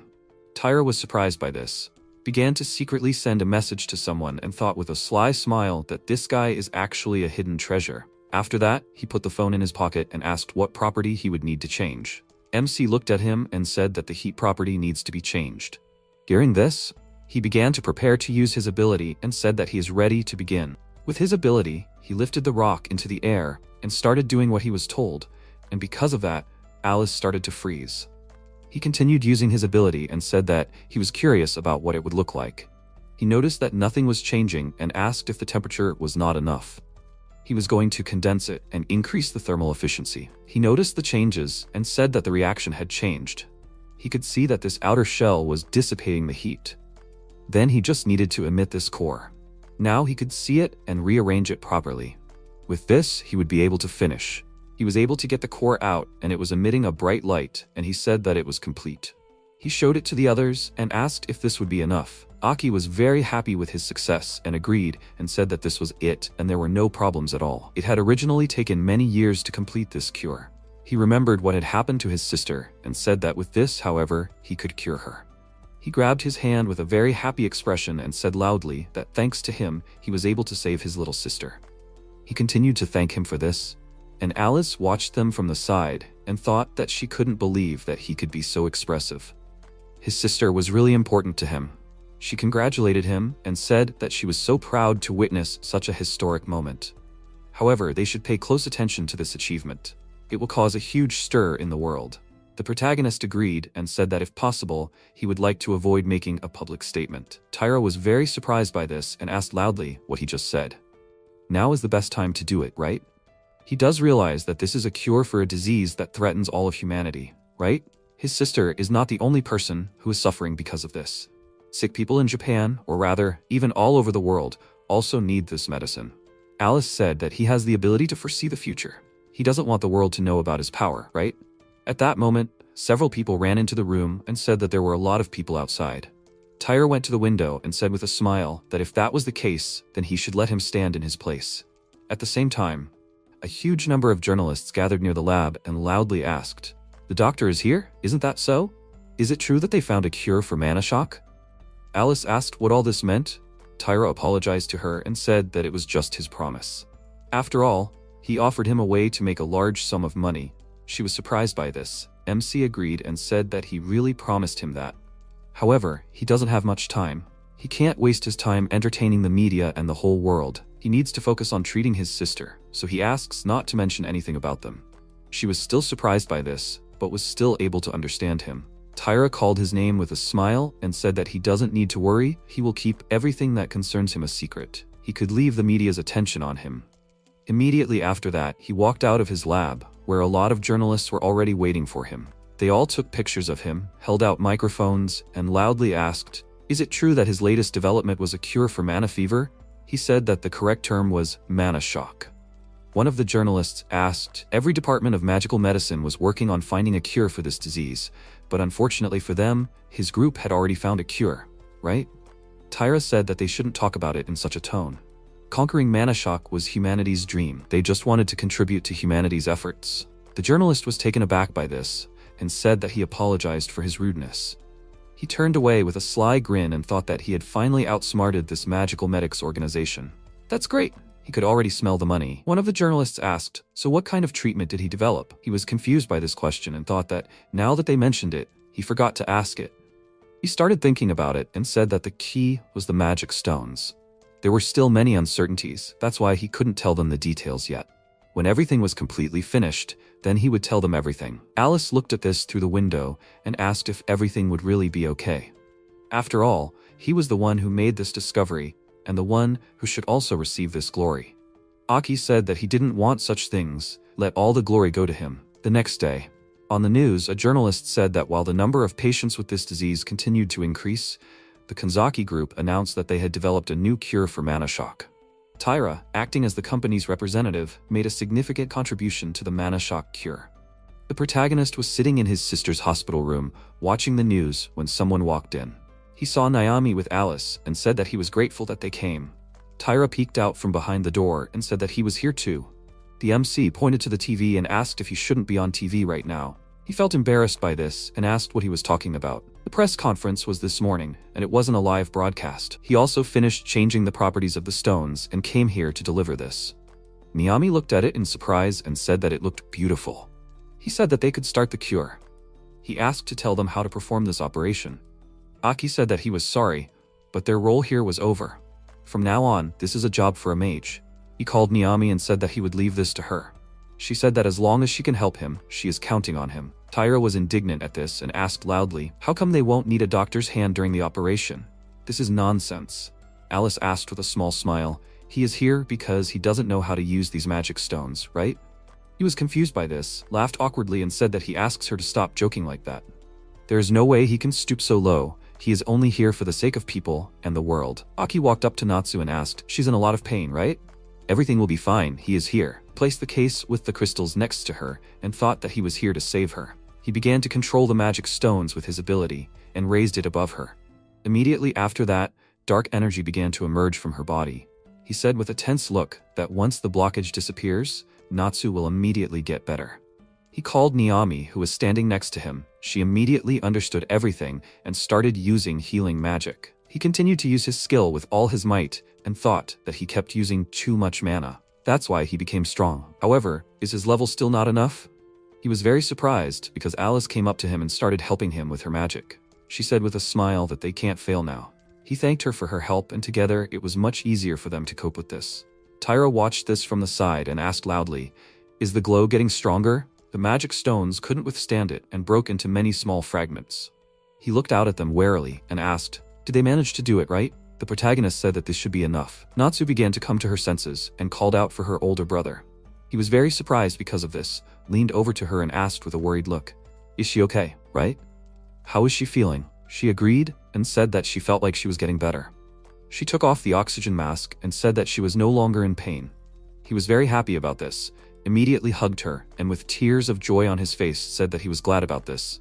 Tyra began to examine the fragments of magic stones and said that by directing mana into these stones located above the patient, it is possible. He did not have time to finish because Alice began to take him to the exit and said that they should discuss the details outside. They should leave them alone for now.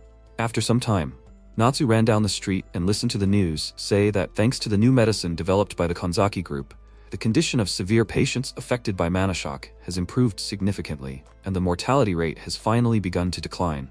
However, mana shock continues to rage and the situation remains alarming. In order to increase the production of the new medicine, the Kanzaki group turns to ordinary adventurers with a request for cooperation, asking for the moon magic stones needed to make the medicine. MC called her, and when she answered, he wished her good morning and asked if she was okay.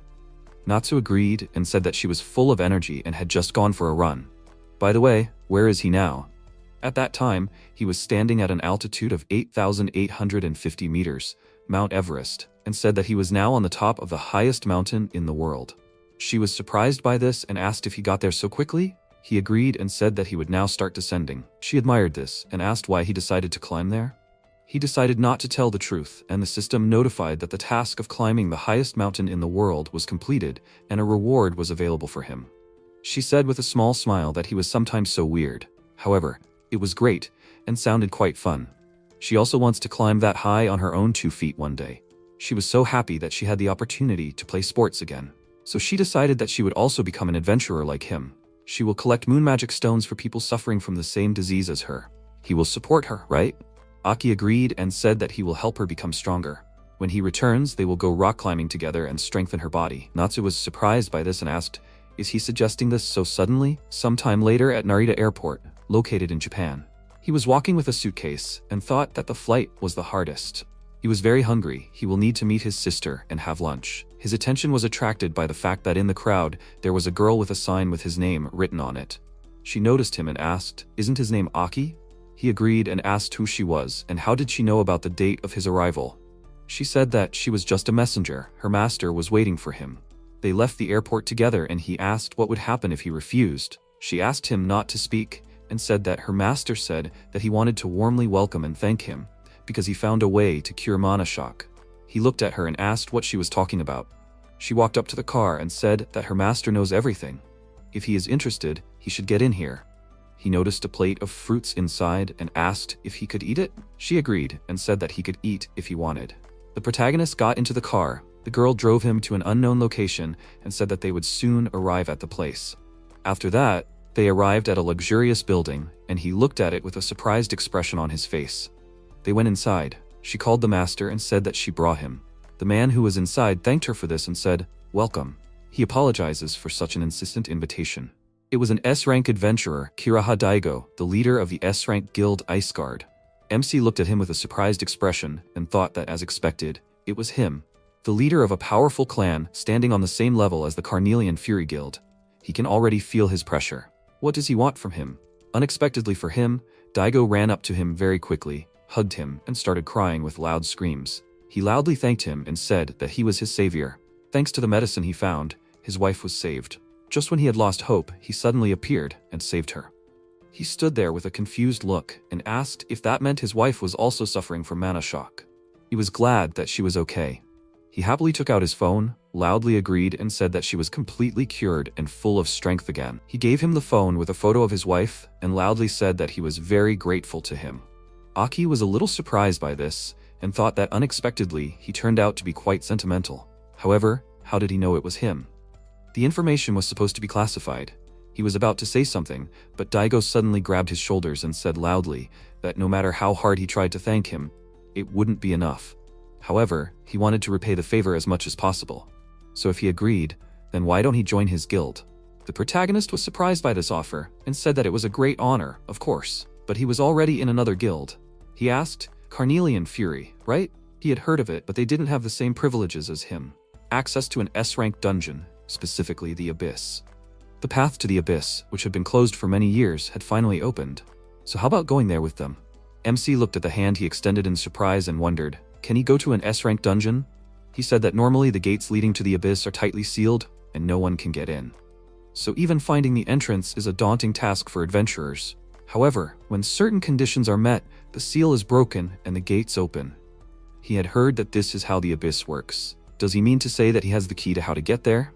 Daigo agreed and said that it would be more correct to say that he has the key to how to reach the top of the Abyss.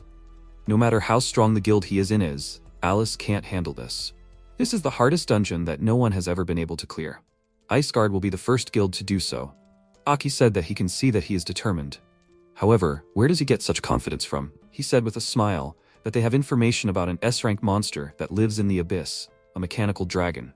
He was very surprised by this and asked loudly, where did he get such information? Daigo asked if he had heard of this monster before.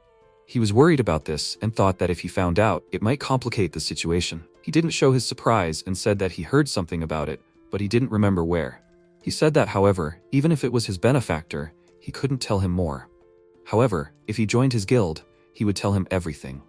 The protagonist thought with a serious expression that the mechanical dragon Kurulkan was the monster that made him go back to the past. Now that he had saved Natsu, there was no point in meeting him. He also remembered Alice, who had been helping him all this time.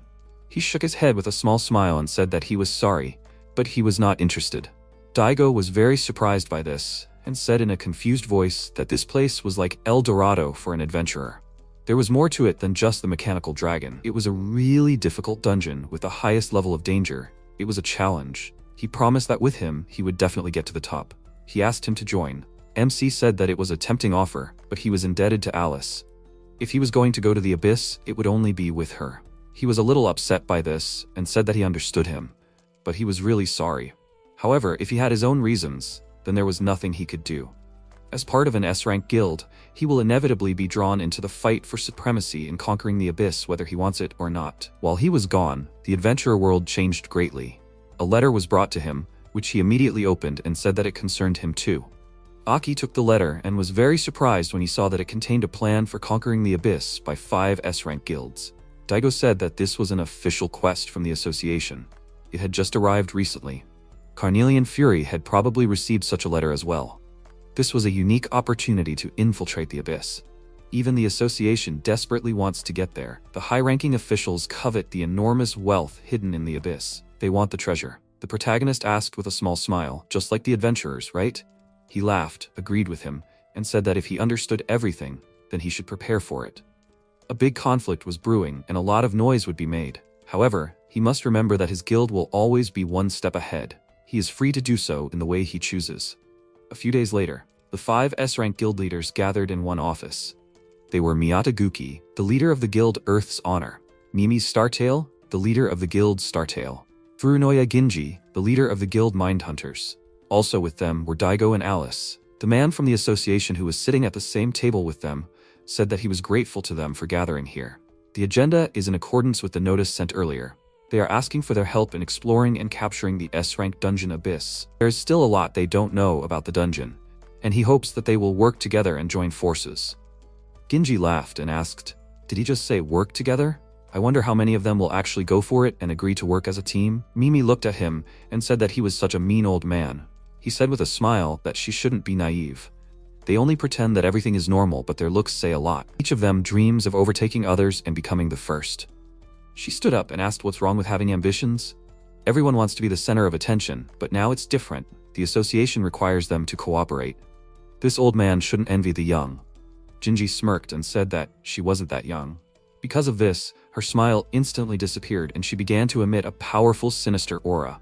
She asked this old man, "It seems that there are many people who talk nonsense. Did he just challenge her?" He looked at her with a smirk and said that he would prefer to have a dialogue with a younger and more well-mannered girl.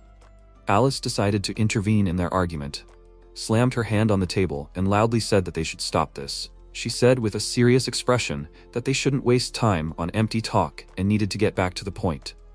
Mimi was indignant at this, but she still sat back down in her seat. Ginji said with a smile that, to be honest, his mouth was dry from all this fighting. He called over a girl from the association and asked if she could get him a cup of tea. Alice sighed in displeasure as she sat down on her chair and thought that the S-rank guild leaders still couldn't find a common language, and the association chose to turn a blind eye to all of this. Besides, they were now being sent to capture the abyss. At the same time, the gate to the abyss cracked, and Kurulkan's growling head could be seen from the darkness. The association member said with a serious expression that the S-rank dungeon abyss was the first dungeon to appear in this world. The chance of returning from there was extremely low and did not depend on the adventurer's strength. Due to the high difficulty level, it was also called the final dungeon. They don't know the conditions for opening this gate. since this dungeon is extremely difficult to explore, but there is information that one of the adventurers who entered there and somehow managed to return. He also managed to see a vein of a magical mineral similar to moonstone. Daigo said with a small smile that since the usefulness of moonstone in curing magical diseases has become known, the demand for it has only increased. If this information is true, whoever manages to get to this deposit again and develop it will probably be able to live a carefree life for the rest of their lives. The association member said that it is not only about the moonstone. This place may hide resources that have such power that they can turn the modern way of life upside down. Mimi yawned, apologized for this, and said that perhaps these stories about plans for wealth seemed boring to her. Ginji chuckled and said with a smile that she does not need to pretend. She is as interested as the rest of them. She started to give off an ominous aura again, causing him to smirk and ask why she wouldn't stop this act. His smile suddenly disappeared from his face because Alice called out to that old man in a serious voice. She started to give off a powerful energy and said that if he wanted to play that badly, she would be his opponent. It didn't matter who she faced, did it? Mimi turned away with a displeased look, and Ginji raised his hands and said that he asked them not to look at him like that. The association member coughed to get their attention and said that they should continue. They were lucky now. The gate was open and a unique opportunity was presented before them. Everyone who had gathered here today will have to penetrate the deepest floors of the abyss. Guki was very surprised when he heard this and asked loudly, did he say deepest? In any dungeon, there is usually someone who controls it, the so-called boss. What will happen if they encounter the boss of this dungeon? The association member said that in order to pass the dungeon, they would have to defeat him. He was even more surprised by this and said loudly that it was dangerous. He was sure that they would not get by without losses, even on the way to the goal. What would happen if they started fighting the boss blindly? The association member said that this was why they were investing so much in them. Failure was simply unacceptable. If they were not ready for such risks, they might as well not participate. Daigo, with a calm expression, said that he did not have to worry so much. There was not a single adventurer who would not want to touch the treasures of the abyss. It seemed that everyone would agree with this. Otherwise, it would be problematic. They were all brought secret documents, and the association member said that he would share with them all the available information. They should familiarize themselves with it. Guki, with a displeased look, began to read it out loud and said that they would have to descend into the depths of the dungeon to meet the boss. Mimi asked with a haughty smile, if he was scared, then why did he come here? He said with a displeased look that she was annoying everyone present without distinction. Was she making fun of him now? She asked. He was an S rank. Then what was he scared of?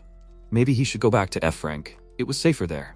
He got even more angry because of her provocation, broke the table with his hands and asked loudly, did she think he was weak? Mimi jumped back with a smile and said that it turned out that he already knew about it. Daigo looked at them from the side and said that this was some kind of cat and mouse game. His attention was drawn to Alice, who was standing nearby and looking out the window. He called her and she said with a very serious look that something was approaching. At that moment, a large monster flew into the office, which surprised everyone present, immediately attacked Guki.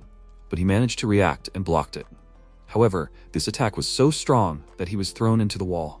It was an A-rank monster, a fragment of Kurulkan. The association member looked at it with a shocked look and asked why it was outside the dungeon. Daigo was also surprised by this and asked, is this really the curse of the abyss? This is a curse that befalls those who try to pass this dungeon. They say that the abyss has consciousness and kills anyone who tries to explore it. So, the rumors were true?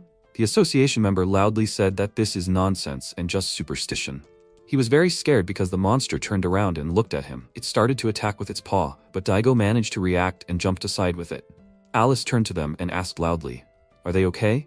He agreed, but the monster immediately decided to attack her. She was going to counterattack, but she noticed the energy that appeared around the monster and stopped. Ginji used his magic and said that those who dare to desecrate the tombs for their own gain will definitely face danger, and that is fair. However, if they decided to send this insect against them, it means they are greatly underestimated. He clenched his hand into a fist and cut off the monster's head with a thread of mana. Mimi looked at Guki and said with a smirk that he should try to learn a thing or two from this man. Unexpectedly for them, the monster with the severed head said that it was interesting. It's just a scratch. Ginji looked thoughtfully at the disappearing head of the monster and asked what he was even talking about. He saw a small stone that was left behind and held out his hand and said that it looked like a good catch. He would take it for himself. The association member refused him and said that they would handle it themselves. Daigo began to think about the monster's words and asked what he meant by that. He looked at Alice and said that she should remember a few things. He had had many encounters with him. She agreed and said that she knew his child. He asked if he should tell her. She agreed and thought that maybe this would be a good chance for them to get to know him better. Ginji smiled and put the item in his pocket and said that it seemed like they had come to an agreement and that it was time for him to go now. They shouldn't be like a mummy catching a mummy. They should all do their best. They would see each other later in the depths of the abyss. Sometime later, Aki was walking down the street looking at his phone screen and asked Alice why she needed it so urgently. He looked up and said that he seemed to be here for the first time. He saw the Carnelian Fury Guild headquarters in front of him. He walked inside and saw a guy asking a girl standing next to him if they could go to lunch together next time. He walked up to her, apologized, and asked if he could distract her for a while. He wanted to see Alice. Where was she now? They were surprised by this and wondered what kind of informal address this was. The guy asked with a displeased look what he wanted here. The protagonist calmly said that the guildmaster asked him to come, that's why he was here. The guy with a confident look said that he was probably lost, so he would give him some advice. It was customary to address the guildmaster with more respect here. He said with a calm expression that he was not lost and was a member of the guild. The guy asked with a displeased look. It seemed like he was new. Then he should remember even more that the mistress is the head of Carnelian Rage. He shouldn't be too familiar and should show her respect. He doesn't want to make enemies on the very first day, does he? He said calmly that he didn't think Alice was making such rules. Besides, he had his own way of showing respect. He got even more angry because of this and asked, wasn't he taught to respect his elders? MC said with a serious look that he talked too much. He had already lost interest in listening to him. Eru was passing by and noticed him. She called him over with a smile, and the worker asked with a worried look, does she know this person? They are about to start fighting. She should stop them. She asked with a calm look, is there really going to be a fight again? She turned to the newbie with a smile and said that he shouldn't even try, because he wouldn't be able to defeat him. He asked with a displeased look, is this what she is telling him now? She shouldn't think that she can act like this, just because she officially joined the clan. Eru turned around with a smile and said that he was just upset because he beat him to it. Usually, candidates for membership go through a long screening process. The guy became even more indignant because of this and said loudly that they both lacked tact. Disrespect for the mistress is disrespect for her entire guild. He swung his fist and said loudly that he would teach him a lesson for this. Aki managed to react to his attack and knocked him to the ground. He looked at him with a calm expression and asked, has he calmed down now? He let go of his hand and said that he didn't come here for fun, but because the guildmaster called him. The newbie was shocked by what happened and thought that this couldn't be true. How did he defeat him, an A-rank adventurer, so easily? What rank is this guy? The protagonist was a C rank, and Eru asked if he had been promoted again. He agreed, and at that moment, one of the people nearby noticed Alice coming towards them. Everyone around started greeting her happily, and she waved back. The newbie, who had just gotten into a fight, immediately bowed and greeted her. She greeted him too, and then looked at the MC and asked if something was wrong. Eru said with a smirk that he was bullying the trainee. Alice smiled and said that she thought so. Many people here support her, so she guessed that something would happen to him. They need to discuss something, so he should come with her. She wished them good luck and waved goodbye to him. Alice walked up the stairs and asked if he could behave while he was here. The others were very surprised because of what just happened. They walked down the hallway. She opened the door and said that she apologized for the wait. The guy who was already in the office said that they came just in time. He must be Aki. She told him a lot about him. He extended his hand and said that he should let him introduce himself. His name is Kogami Ren. He is an S-rank adventurer, a water mage. Alice said with a smile that he is the brains of her guild. They shook hands and he said that it was nice to meet you. He thought with a serious look that, as the lady said, he is quite strong. After that, he turned around and said that it was time for them to start the meeting. The protagonist asked, will they be here alone? Ren agreed and said that the others had already begun their action. Of course, he will have to work too. However, there are some things to discuss first. The Mindhunters plan to monopolize the abyss. She said with a smile that, as she thought, this old man is doing everything as usual. He said that they used part of the magic stone left by the echo of the mechanical dragon that attacked during the meeting. They did this to develop a new weapon and strengthen their position. MC was very surprised by this and thought, did he mention the mechanical dragon? Alice said that now I understand why they are looking for funding. Ren agreed with a thoughtful look and said that it seems like they are planning on mass production. He listened to them and wondered what happened at that meeting. It was better for him to stay on the sidelines. He asked, Carnelian Fury also has plans for the abyss, right? Hearing a positive answer, he asked, Do they want him to join them? Ren said that is not the case. They have already sent a group of S-rank people there, so he should not worry. He was a little surprised by this and thought that they are a pretty serious guild since they sent a whole group of S-rank adventurers. He handed him a tablet and said that he will be acting as part of a separate party. Alice approached him and said that it was a well-thought-out plan. She had no doubt about it. He said with a serious expression that they were facing a shrewd old man, so any means were good. Aki said with a grin that it looked interesting. He would participate. After a while, a large number of people gathered at the entrance of the dungeon, and they said that this place was usually closed. This was the first time he would see S-rank adventurers. Several people were carrying materials and loudly asked for them to make way for them. The protagonist caught a guy who tripped and asked if he was okay. He agreed and apologized. He went into the portal and the guy looked at him and asked, "This person has a C-rank bracelet, right?"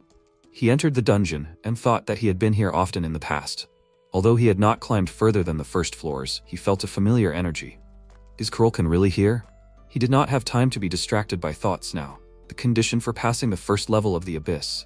Reach the next level within a limited time. The exact time is unknown, but it feels like he has about 10 minutes. He saw the stripes on the jackets of the adventurers who fought against the monsters and thought that this coat of arms was the Mind Hunters. The mission is secret, so he should try not to be seen. Are all these adventurers hunting for magic stones? This is the first time he sees so many people in the abyss. MC continued to run, but a large monster stood in his way. He thought that this was bad, but now he did not have time for this. Suddenly, one of the adventurers attacked this monster with fire magic. The mage who attacked this monster asked, "Is this their ally?" Naomi agreed. He was happy when he saw her and thanked her for her help. The mage was embarrassed by this and said that in fact, it was she who saved him. She blushed and said that Alice told her everything. He should go ahead, and they will figure it out themselves. He thanked her for this and was about to run away, but he remembered something and ran back. He approached her and told her that she should be careful with the shadows. Aki thought that he did not expect that she would be in the Carnelian Fury separate unit. Considering that there is an S-rank adventurer next to her, there is no need to worry about her. He noticed that some monster was chasing him and thought that they had arrived. There's very little time left, and he can only run. He jumped over the columns lying on the floor, behind which the adventurer was hiding. He continued to run further, and the B-rank doppelganger monster was distracted by him. Aki continued running down the hallway and thought that a doppelganger was a monster that possessed an adventurer's shadow and copied their appearance.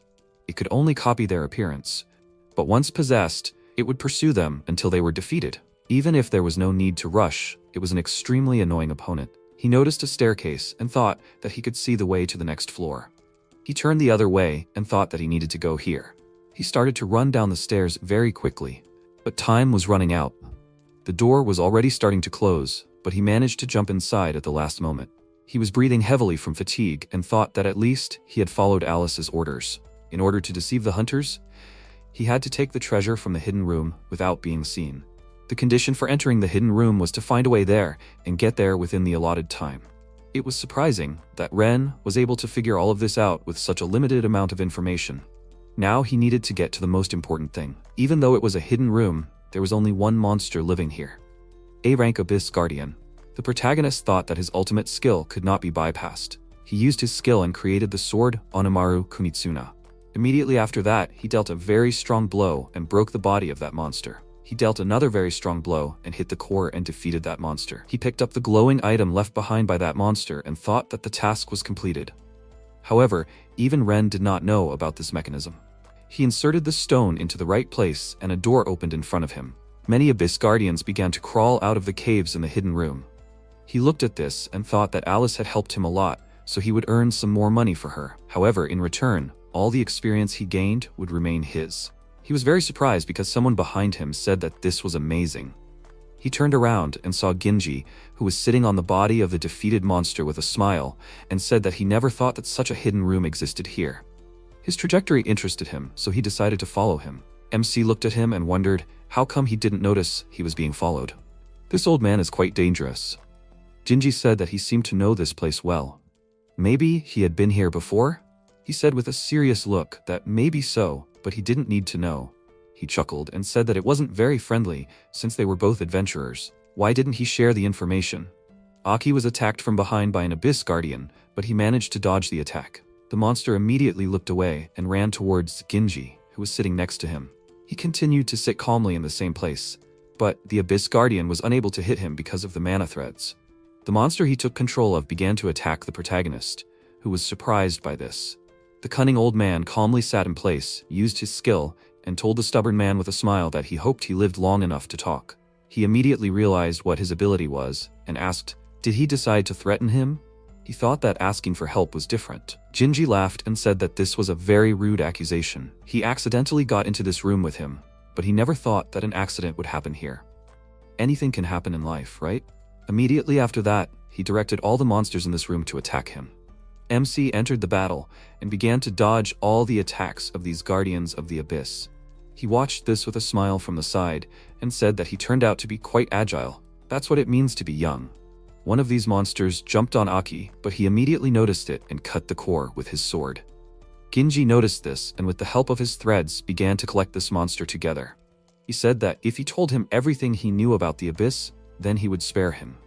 He refused and thought that when dealing with dolls, it is necessary to aim at the one who controls them. He ran to attack with his sword, but this old man diverted his attack in a different direction with his threads.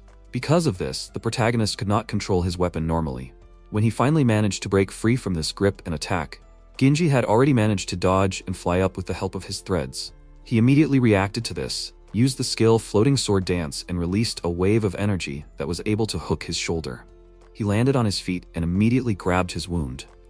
MC jumped towards him, swung his sword and was about to use the skill Blazing Blade Whirlwind. Unexpectedly for him, he stopped in the air and could not even move. This old man said that this pisses him off so much, swordsman classes are extremely inconvenient for him. He used the ability Infinite Web and said that the more he moves, the more entangled in the web he will become. The outcome of this battle was decided from the start. Aki was worried about this and thought that he didn't even notice it. Ginji said that out of respect for him being able to hit him, he would let him go. But he had to tell him if there were more hidden rooms or tell him about his sword. He summoned it out of nowhere. How did he get it?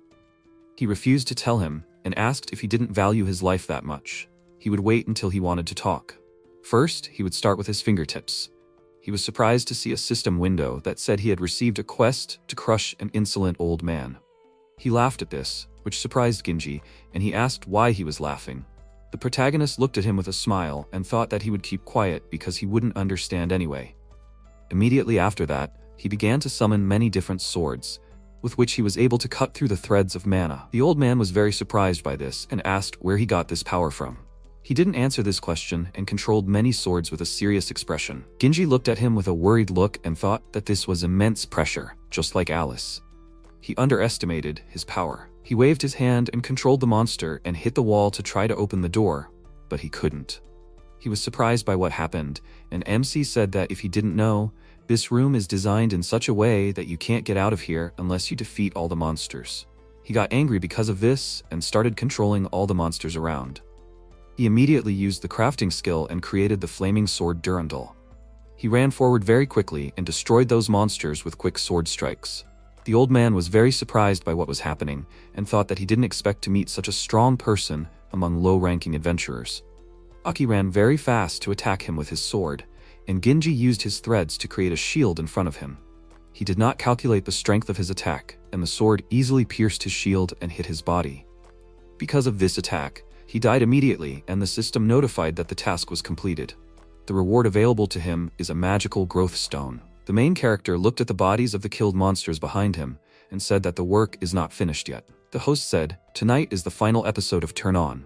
They are to meet the main guest of this show, a star shining brightly in the world. And this is the first star in the night sky, and it is definitely her. Mimiya's star tale, and her profession is an idol." The audience exploded with thunderous applause. The camera followed the idols performing the show. After a while, the interviewer thanked Mimiya for her work on the live broadcast. His partner also joined in the words of gratitude. They are grateful to her for the interview, despite her busy schedule. She replied, "You are welcome." Then the interviewer added, "Mimiya is not only successfully coping with the role of an idol, but also actively working as an S-rank adventurer. She even has her own clan. How does she manage to maintain such a high level of activity?" She smiled shyly and thanked for the praise.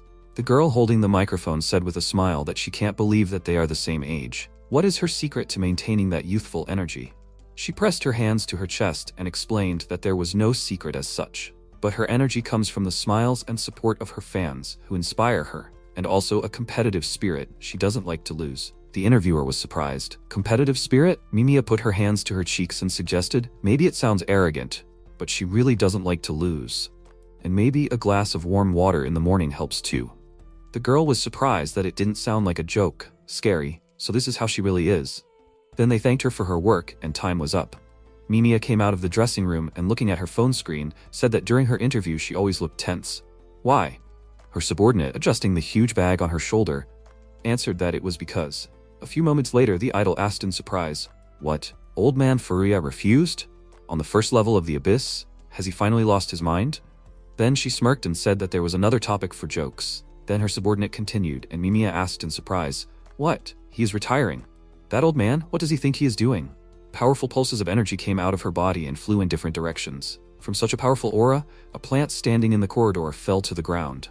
An alarmed guard ran out into the corridors and asked, "What happened?" Mimiya embarrassedly covered her mouth with her hand and, apologizing, explained that her skirt accidentally got caught. He was embarrassed and replied that he would clean everything up right away. Then they walked further. And the subordinate said that if you make noise here, someone might. But before she could say anything, Mimiya told her to cancel all plans for today, urgently. She asked in surprise, "What?" And she turned to her and repeated again that she had already told her to cancel the plans. She couldn't make her repeat herself 3 times, or she would fire her.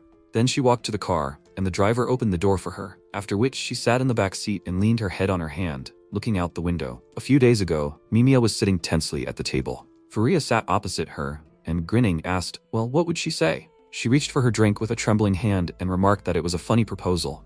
Under the guise of an expedition into the abyss, eliminate Alice and take her place as the leader of the S rank. He began to eat and added, yes, they will get rid of her with their own hands. It is a cowardly way, but nothing can be done, even she cannot be defeated alone. And then Furuya noticed her trembling hands and asked, is she afraid? She put the glass back on the table and was indignant. Is he joking? Ever since that girl appeared, she had always gotten in her way.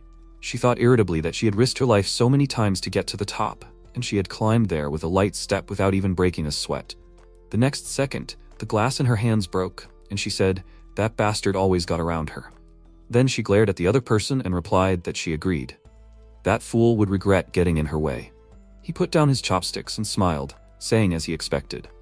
Soon, the administration would send a request for help in exploring the abyss to all S-rank clans.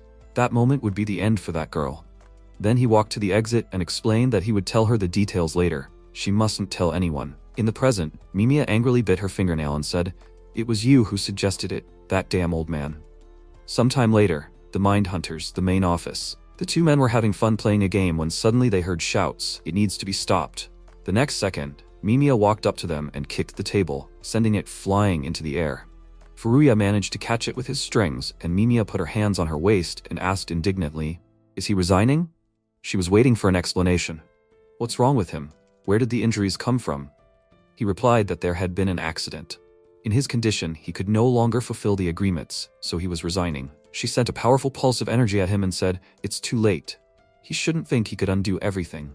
A magical symbol formed under her feet, and she added that he didn't need to do anything supernatural, he just needed to divert the blows. He had to take responsibility for his failures after all. Furuya grinned and said, another large figure appeared on the board. Aki, does she know someone like that? She replied that she had heard about him at the meeting. So what? He explained that he was a C-rank adventurer who knew all the secret passages of the abyss. He had easily found the hidden room, and his class was something he had never seen before. She kept looking up and did not notice the young shoots at her feet. She asked in surprise, Aki was a C-rank adventurer? Did he really lose to that scum? He closed his eyes, and she added that she was disappointed. It would be better if he continued to act like a nobody, a worthless nobody. The next second, a powerful explosion occurred in the building. Passers-by, seeing the flames, asked in surprise, what was that? Mimiya opened the back door of the car and said, we need to go. She folded her arms across her chest and thought that she should have done everything herself from the beginning. Now one S-rank spot was free, just in time. She would destroy Alice with her own hands, but before that, she called the manager and told him to collect all the information on the adventurer named Aki. Then she added that weeds need to be pulled out by the roots, right? After a while, Carnelian Fury, the main office. The protagonist looked at the building in surprise and asked what was going on. The adventurer next to him looked at the camera of his phone and replied, expansion. They say this is an order from Ms. Alice. The next second, the worker screamed in surprise, and the tool flew down right at the adventurer. The protagonist managed to grab him by the shirt and pull him aside while the tool smashed his phone. The adventurer's comrade leaned over to him and asked if he was okay. The protagonist walked on and waved his hand, telling them to be more careful next time. He then went to the reception desk and explained that Alice called him. The worker replied that she was waiting for him in the conference room. After a while, the MC approached the right place and, opening the door, greeted Alice and asked, did she call him? The next second, she blew up a firecracker and shouted happily. She congratulated him on being named MVP. He looked at her silently and she added, the magic stone he brought made them rich. They were finally able to carry out repairs to the outside and expand the main office. He took off his ribbons and replied that it was great. He got it for her. She could enjoy it. She shoved a cookie into his mouth and thanked him. Kogami Ren handed her a cup of tea and remarked that he was something, a rookie who was intimidating in his prospects. With these funds, they would further expand the team and improve their equipment. Alice confirmed this and added that they needed to gather more allies and become stronger, and then they would finally look into the depths of the mysterious abyss. The protagonist thought, the abyss and Kurulkan, if he could meet them again, then perhaps he would find out what happened to him back then and be able to take revenge.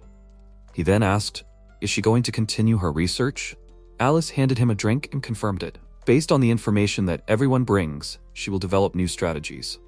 At this point, MC took a cake and said that in that case, he also has something to offer. She replied with a smile that she would be glad to hear it. Ren thought that for a newbie who descended into the abyss for the first time, he was pretty good at navigating, as if he had raided this dungeon before. I wonder what else he is hiding. And then the protagonist said that he had already fought a mechanical dragon. Back then, he was alone and was only able to land one hit. Ren, perplexed, asked him, being a C rank, solo against a monster that is at least a B rank? Alice laughed out loud, and Ren put his hand to his head and remarked that it was hard to imagine, but it was unlikely that he was lying to them. Alice asked, an interesting person, right? The protagonist assured that everything he said was true. But it was not the kind of creature that could be found on the first floors of the abyss. This monster was much more powerful. On the status, its name was displayed as S-rank mechanical dragon, Kurulkan. Alice noticed that he was really an amazing person. Then she asked what kind of magical creature it was. He answered that as far as he knew. After a while, Alice thanked him for such valuable information. She stood near the exit and added that she now owed him a lot. He answered that she could not worry, everything was fine. She sighed and said that she felt like she did not know him at all. I will have to fix that. He should say something else next time. The protagonist walked forward and waved his hand. And then she added, oh yeah, they also have an agreement to go on a date. He stopped at these words and then walked on. He looked at the screen of his phone and noticed that he was a little late. Then he replied to his sister's message and thought it was time to go home. The next second, Mimiya appeared in front of him and said, good evening, where is he coming from at such a late hour? MC noticed that there was someone in her shadow, and then he said, her bloodlust can be cut with a knife, who is she? A magical symbol formed under her feet, and she replied, not knowing about her is the height of ignorance. Well, it doesn't matter, because today he will die. The next second, a monster Diavolo burst out of her shadow and rushed to attack the protagonist. He managed to jump back at the last moment and thought that it was a spirit summoner. Quite a rare class. Then he asked why she was hunting him, and she replied that recently she noticed that he aimed quite high, and she did not like it. She pointed her finger at him, and the next second the monster rushed to attack again. Protagonist used the craft and, taking the sword in his hands, cut off the monster's wing, and then swung the sword in front of him. But Mimiya rose into the air and asked, what's taking so long, Diavolo? This should finish him off. The next second, the monster behind the protagonist opened its mouth wide and began to concentrate energy there, sucking in everything around. The protagonist's body also flew into the monster's mouth, and he shouted, what? Then the monster absorbed him, and Mimiya said it was so easy to deal with him. He may reach for the sky, but he's still far from the stars. She jumped up and laughed loudly. Meanwhile, the protagonist was falling down and said, damn, this place. He was in Diavolo's gut, a completely isolated space. He thought, a closed space, similar to the sealing skill. Is it possible to get out of here with physical attacks? The next second, he pointed many blades forward and thought, I managed to end up in the belly of a demonic dog. This is terrible. What should I do? I need to find a way out. This place is like an endless hell. Then he noticed a glowing object in his pocket. After that, he clenched the key in his hand. Meanwhile, Mimiya, smirking, said, there is no way out of hell. Once there, he will forever fall into the void. How did an old fool manage to lose to such a good-for-nothing? A worthless fool. That was well done, Diavolo. She pulled the monster by the head and said that Alice is next. Then she looked at the belly of the monster in surprise and shouted, "What? How is that possible?" "Disappeared." She angrily clenched the umbrella in her hands and shouted, "Where did it go? How dare he escape from there?" She twisted the umbrella in her hands and irritably stomped on the ground, shouted, "How the hell?" Meanwhile, the protagonist found himself in another place and, looking around, thought that he had succeeded. He looked at the key in his hands and thought that he could not imagine that the key to the special dungeon, received as a reward earlier, would come in handy in this way. Good thing he remembered. This is what one of the senior assassins told him about in his past life. Then the assassin asked, "Does he know how to remove the sealing skill?" The protagonist replied that he does not know. No way. The assassin raised his index finger and explained that in order to resist the seal, you need to use the seal. If this is an isolated space where he was thrown, then you can cast the seal on yourself and move to another space to escape. MC then emotionlessly threw the knife at the target, and the assassin shouted he should at least show some interest. This can come in handy at any time. In the present, the protagonist thought that he was right, although it is late, but thanks to him. Special dungeon, the so-called trial space, whose priority exceeds any normal seal. Thanks to this, he managed to get out of a dangerous situation, but before the trial is completed, it is impossible to leave here. He turned around and saw a system window that said, "Welcome to this special dungeon, the Arza's underground prison. Trial, he must defeat all enemies." A Gekkozal-ranked monster appeared in front of him. The protagonist, looking at the monsters around him, said, "Everything has become even worse, it turns out." Then he turned his attention to the monster above, which spat out a toxic liquid. MC managed to jump to the side, and this liquid began to corrode the floor. He thought, "Damn, if this saliva hit him it would hurt." Then the monster rushed to attack him, and he used Craft Thundersword. Grabbing the sword, he attacked several monsters at once, dividing it into parts. Then he saw the liquid that had accumulated on the sword and pulled his hand away and said, "Damn, that's disgusting." The next second, Gekkozal grabbed his sword, lifting it into the air and then throwing it aside. The protagonist waved his hand, throwing off the clots of liquid, and said, "A ranks have pretty high intelligence for monsters, of course." He then put his hand out to the side and a sword appeared in his hands. The monster looked at it in surprise, but the next second, the protagonist cut it into two. He moved forward, attacking the monsters in his path. Gekkozal stood in front of him, preparing to attack, but the protagonist threw the sword forward, piercing 3 monsters at once. He then turned around and saw several more opponents, after which he ran forward. The toxic liquid splashed onto his shirt, and he fell, crashing into the bars in his path. Falling to the ground, he breathed heavily, and then, smirking, summoned his sword and rushed to attack again. After a while, he was on all fours, leaning on the sword. His body was covered in liquid, and he said, "Damn." There was a monster left in front of him, but MC got to his feet and decapitated the enemy with sharp movements.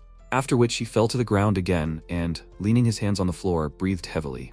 A system window appeared in front of him which said that he had completed the task of defeating all enemies. A reward for completing it was available to him. He thought, "The reward is experience?" The system reported a level increase, and he thought, "Have I already risen? Not bad." And then he clenched his fist and thought, "Have the wounds and fatigue disappeared too? Lucky." The system reported that the dungeon was closing, and he said, although it was not easy, the main test is still ahead. After that, he disappeared. Meanwhile, Mimiya angrily threw her umbrella on the ground and screamed, "How could he escape?" Then she bit her thumbnail and said, "Well, no matter where he goes, she will find him and kill him." The next second, the protagonist appeared behind her, and turning around, she asked in surprise, "A portal? Where is it from? What happened to it? What the hell? Why does it smell like that?" The protagonist apologized and explained that he had just gotten out of hell. She realized that he had used a skill or item to move around and seemed to have managed to level up. She then climbed onto Diavolo, and finding herself in the sky, she shouted, "Pathetic worm, he will regret not having died earlier." A huge magic symbol appeared behind her, and she shouted that it must disappear. MC put his hand forward and declared that he would come back until she got tired of it. The protagonist, looking at her, thought, "A spirit summoner. A hidden class that is unlocked by summoning 10,000 demons. Spirits have tremendous power, but remain loyal to their master. The summoner's heart determines their path, to good or evil. This is a dangerous class." Then he used the craft, the executioner's blade. Mimiya, putting her hand to her face, noticed what an interesting taste it had, but she felt sorry for him. She used the summoning of spirits, and the ground under the protagonist's feet trembled. She summoned a hell worm. A huge monster burst out of the ground and captured the protagonist in its mouth, who tried to hold the monster's jaw with his hand and shouted, "Damn." The next second, the monster swallowed him, and Mimiya shouted smugly, but alas, only he will be executed here. The next second, the protagonist's blade burst out of the monster's body, and she looked at it in surprise. The protagonist got out of the body and holding the hole on the sides said, "I'm all dirty again." Mimiya wondered, puzzled, how could he break through the worm's hard shell? She snorted and concentrated the energy in her hands, shouting that he belongs in the dirt. Then she sent an energy pulse at the protagonist and he thought, a magic charge. He wanted to jump aside, but the wound on the monster's body began to heal, absorbing his leg. The magic projectile continued to fly at him. In the next second there was an explosion. The family watching what was happening said in surprise, "What is this?" "This is a fight between adventurers." Meanwhile, the worm fell to the ground, and Mimiya said, "Well done, Magoto." The protagonist got to his feet, and she asked in surprise, "What? Can he move?"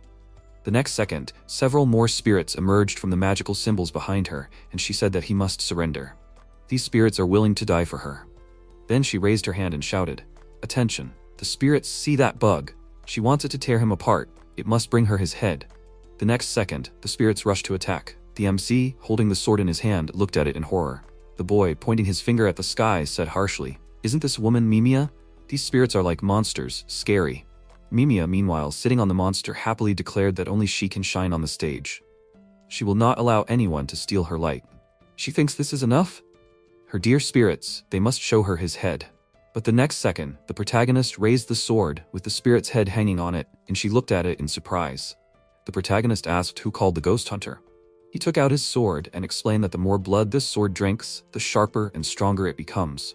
Mimiya, clutching her head with her hands, screamed in fear, "Her spirits! How dare he?"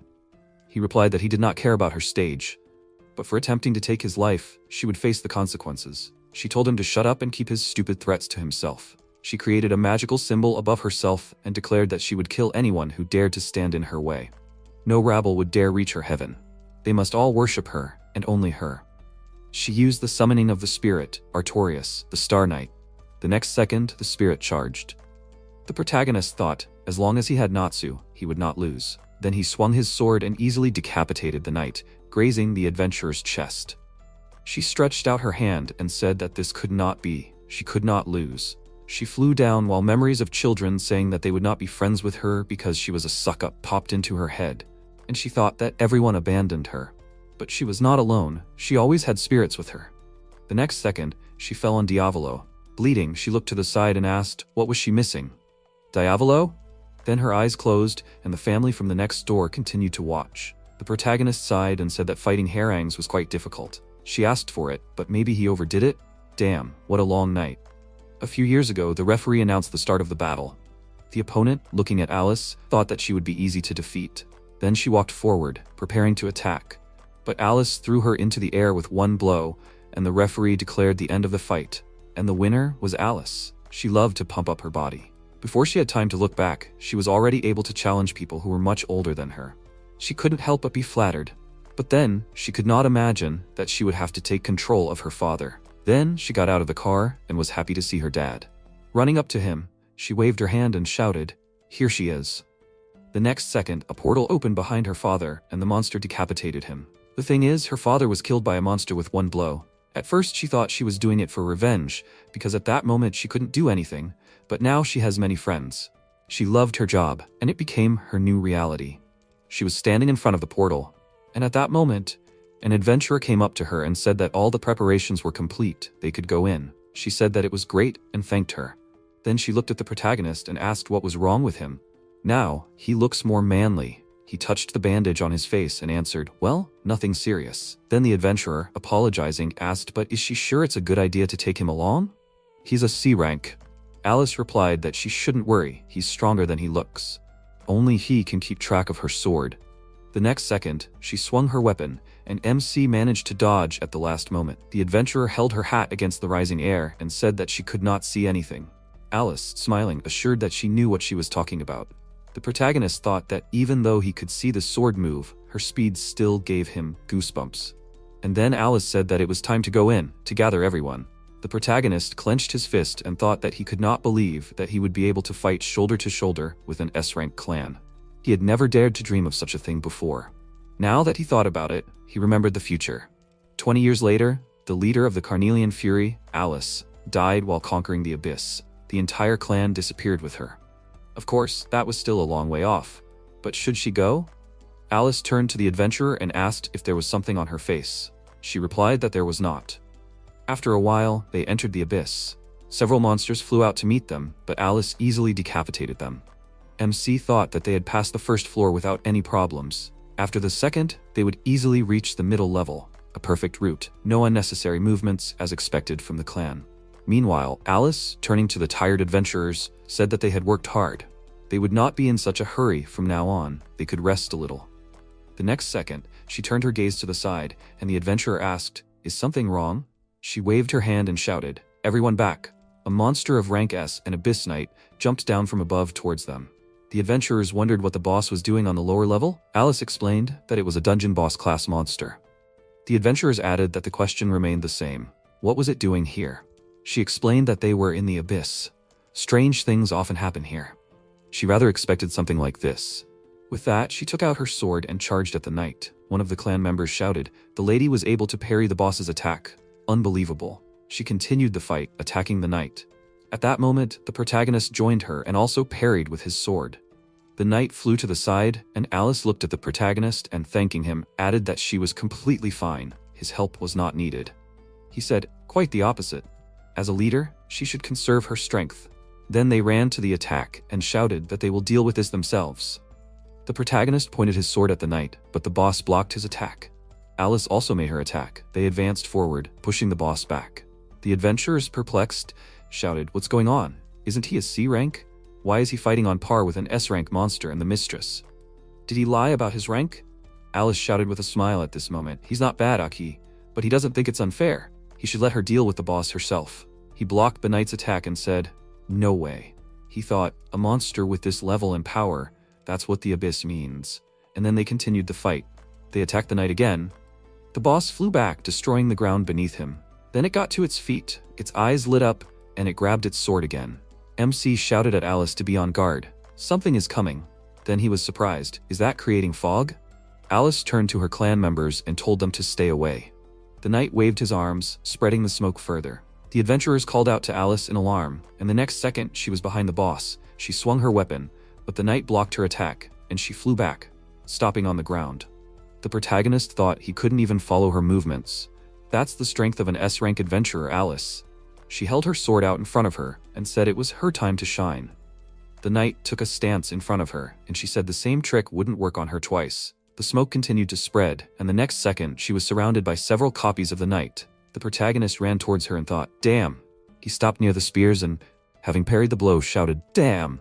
The copies of the knight surrounded Alice, and the protagonist thought, "No, she won't die here, right, Alice?"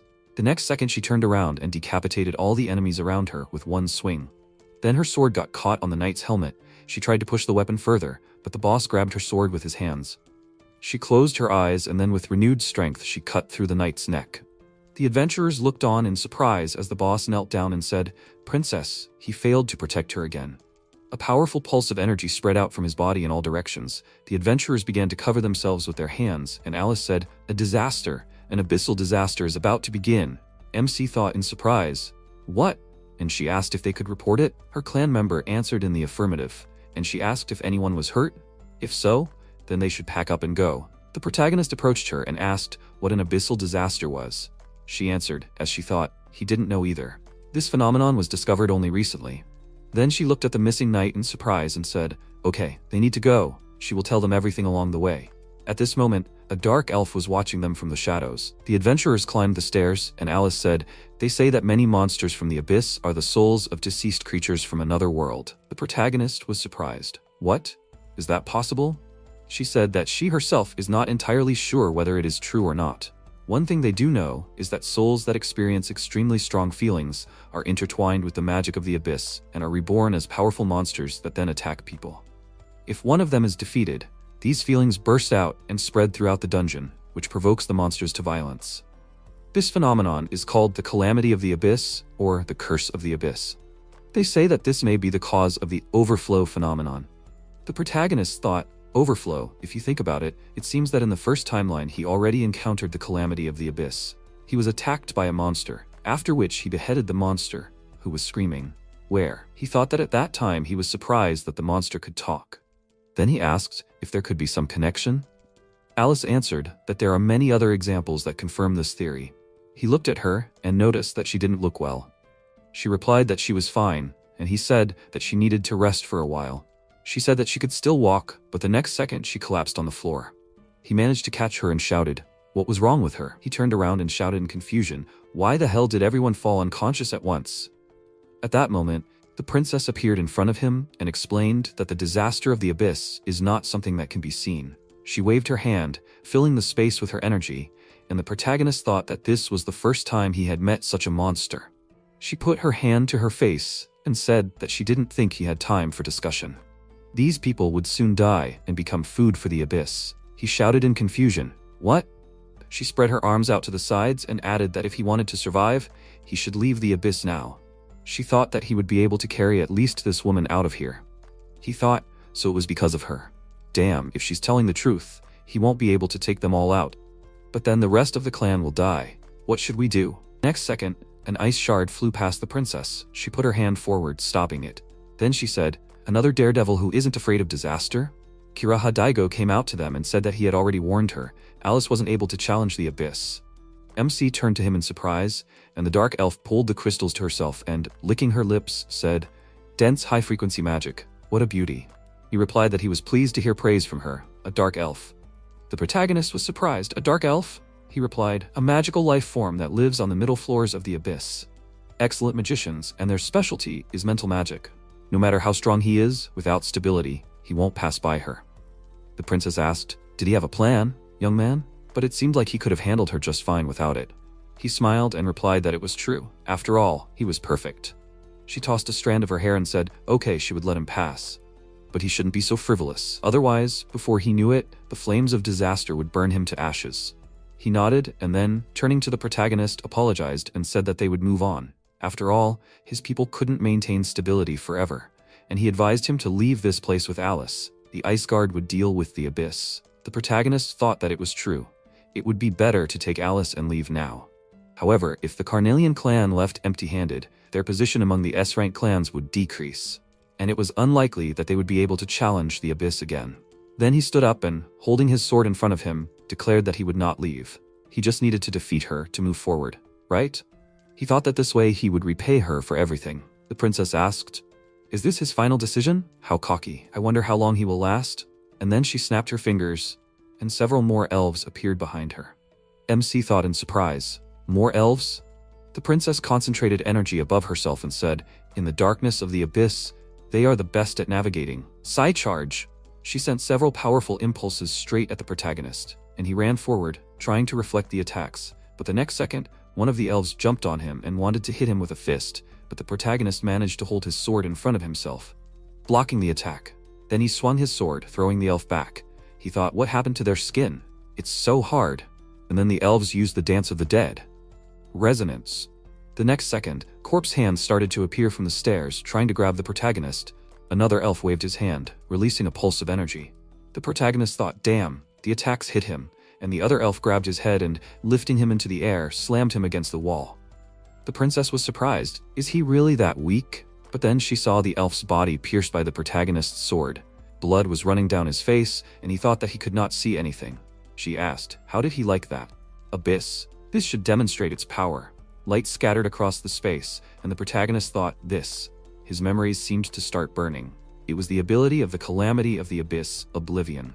He grabbed his head and shouted, no! He fell to his knees, and the princess shouted, yes, that's it. That expression suits him. What is it? Has he lost precious memories? The next second, several blades pierced the heads of the elves, and she shouted in surprise. What? The protagonist created several blades around himself, and then sent it forward again. The princess dodged to the side and pointing her hand forward shouted, Shadow of Reason. Several magical pulses rushed straight at the protagonist, and he realized that he could not dodge. He created a huge sword in front of him.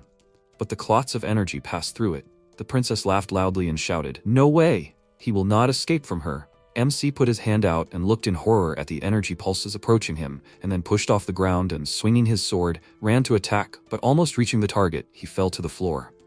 The princess noticed that he surprised her, a human, but now his mind is in her power. Then she laughed, and the protagonist thought that his head was splitting. Where was he even?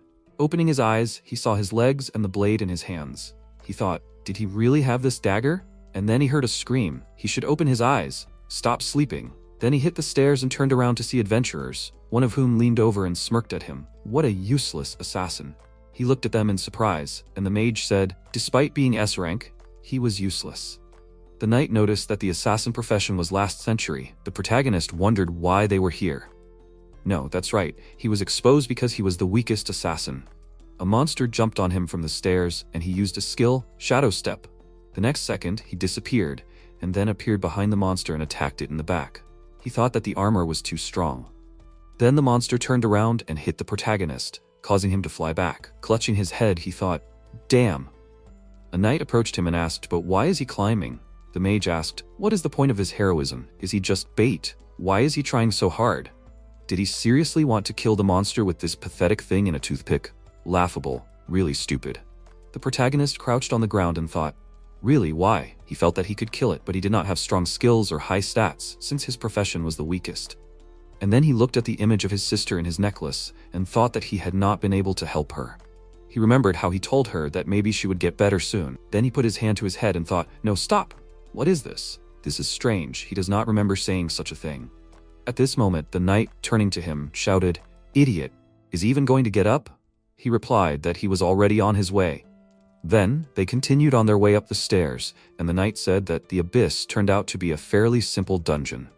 The fighter threw his hands behind his head and, agreeing with him, added, complete relaxation. It had been a long time since he had descended so easily into the depths of the dungeon.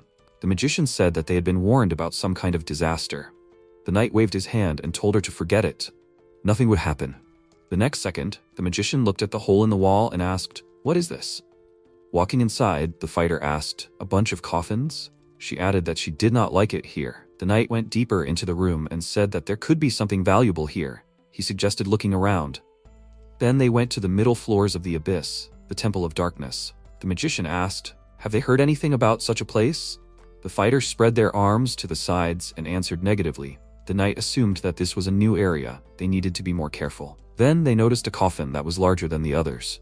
The magician, putting her hand on the coffin, turned to the protagonist and told him to open it. And then he pulled back the lid of the coffin, and she snorted, a typical stinky mummy. Then she noticed the crystal in the mummy's hands and asked what was that. She took it in her hand and said it was the first time she saw something like that, a magic stone. An appraisal. She asked, a stone, a task? The knight asked, valuable? The fighter asked, what can it do? She said, tests for those destined to become guardians of the dungeon. Something like that. They were surprised, and what does that mean? She answered, who knows? That's all that is known about it. The protagonist thought, this stone, it feels like he knows what it is, but where did it come from? Then the stone fell right at his feet and the knight told him to take it. This is his reward. He should at least get something for his work, right? The mage, laughing, added, my god, this is like throwing a bone to a hungry dog. The protagonist knelt down and then picked up the stone, and a system window appeared in front of him, saying that he must use assassin skills and kill the floor boss. Hidden conditions present. The knight asked in surprise, why was he looking at him like that? He replied, nothing, and then thought in surprise, was he the only one who saw this? Kill the floor boss. Why him? He can't handle even a regular monster. No, as if he was hearing this condition for the first time. This is very strange. Why does it all seem familiar to him? And the fighter asked that there should be a guardian behind this door, which was mentioned in the stone. The mage replied, no idea. The knight concluded that they needed to go in first. The fighter took a stance and said that he would arrange it now. The protagonist walked up to him and told him to wait. He turned around and asked what he want. He should get out of the way, assassin. MC held out the stone forward and thought, this is not just a stone. The next second, the doors opened and the knight, walking forward, asked, so that was the key? He's a good boy, Aki. The fighter said, well, at least he did something useful. They went inside and the knight said in surprise, wow, there must definitely be treasure here. The next second, the boss in front of them said, the keeper has been found. If they value their lives, they must leave. The protagonist thought he remembered this armor. The mage was indignant. What an upstart. So this is the boss's room. The knight offered to defeat this and get a reward. He stood up and shouted, dealing with the dead man will be easy. The next second, the fighter's hands separated from his body, and he screamed in pain. The boss said, first. The mage screamed in fear. No. The boss walked towards her, and then pierced her body and said, second. The adventurer looked in horror at the approaching boss, and then held his sword in front of him, blocking his attack. But he moved his sword again, trying to block the enemy's weapon, But the next second, his sword flew out of his hands and he fell to the ground. He put his hands in front of him, breathing heavily. His hands were shaking with fear, and tears were gathering in the corners of his eyes. He looked at the protagonist, and MC thought that the boss was too strong. This was unrealistic. He couldn't do anything. The next second, the necklace fell off his neck and fell to the ground, revealing a photo of his sister. Memories came to his mind. Natsu put his hand to her cheek and said, "Brother, it doesn't hurt anymore." He was horrified by these memories, and the boss, approaching the knight, swung his sword and said, "And the third, their lives will be an offering for his princess." The next second, the protagonist ran forward and pierced the boss's hand with a dagger. The knight, perplexed, shouted, "Aki?" He thought Natsu was waiting for him. He said he wasn't the weakest, so he could beat it.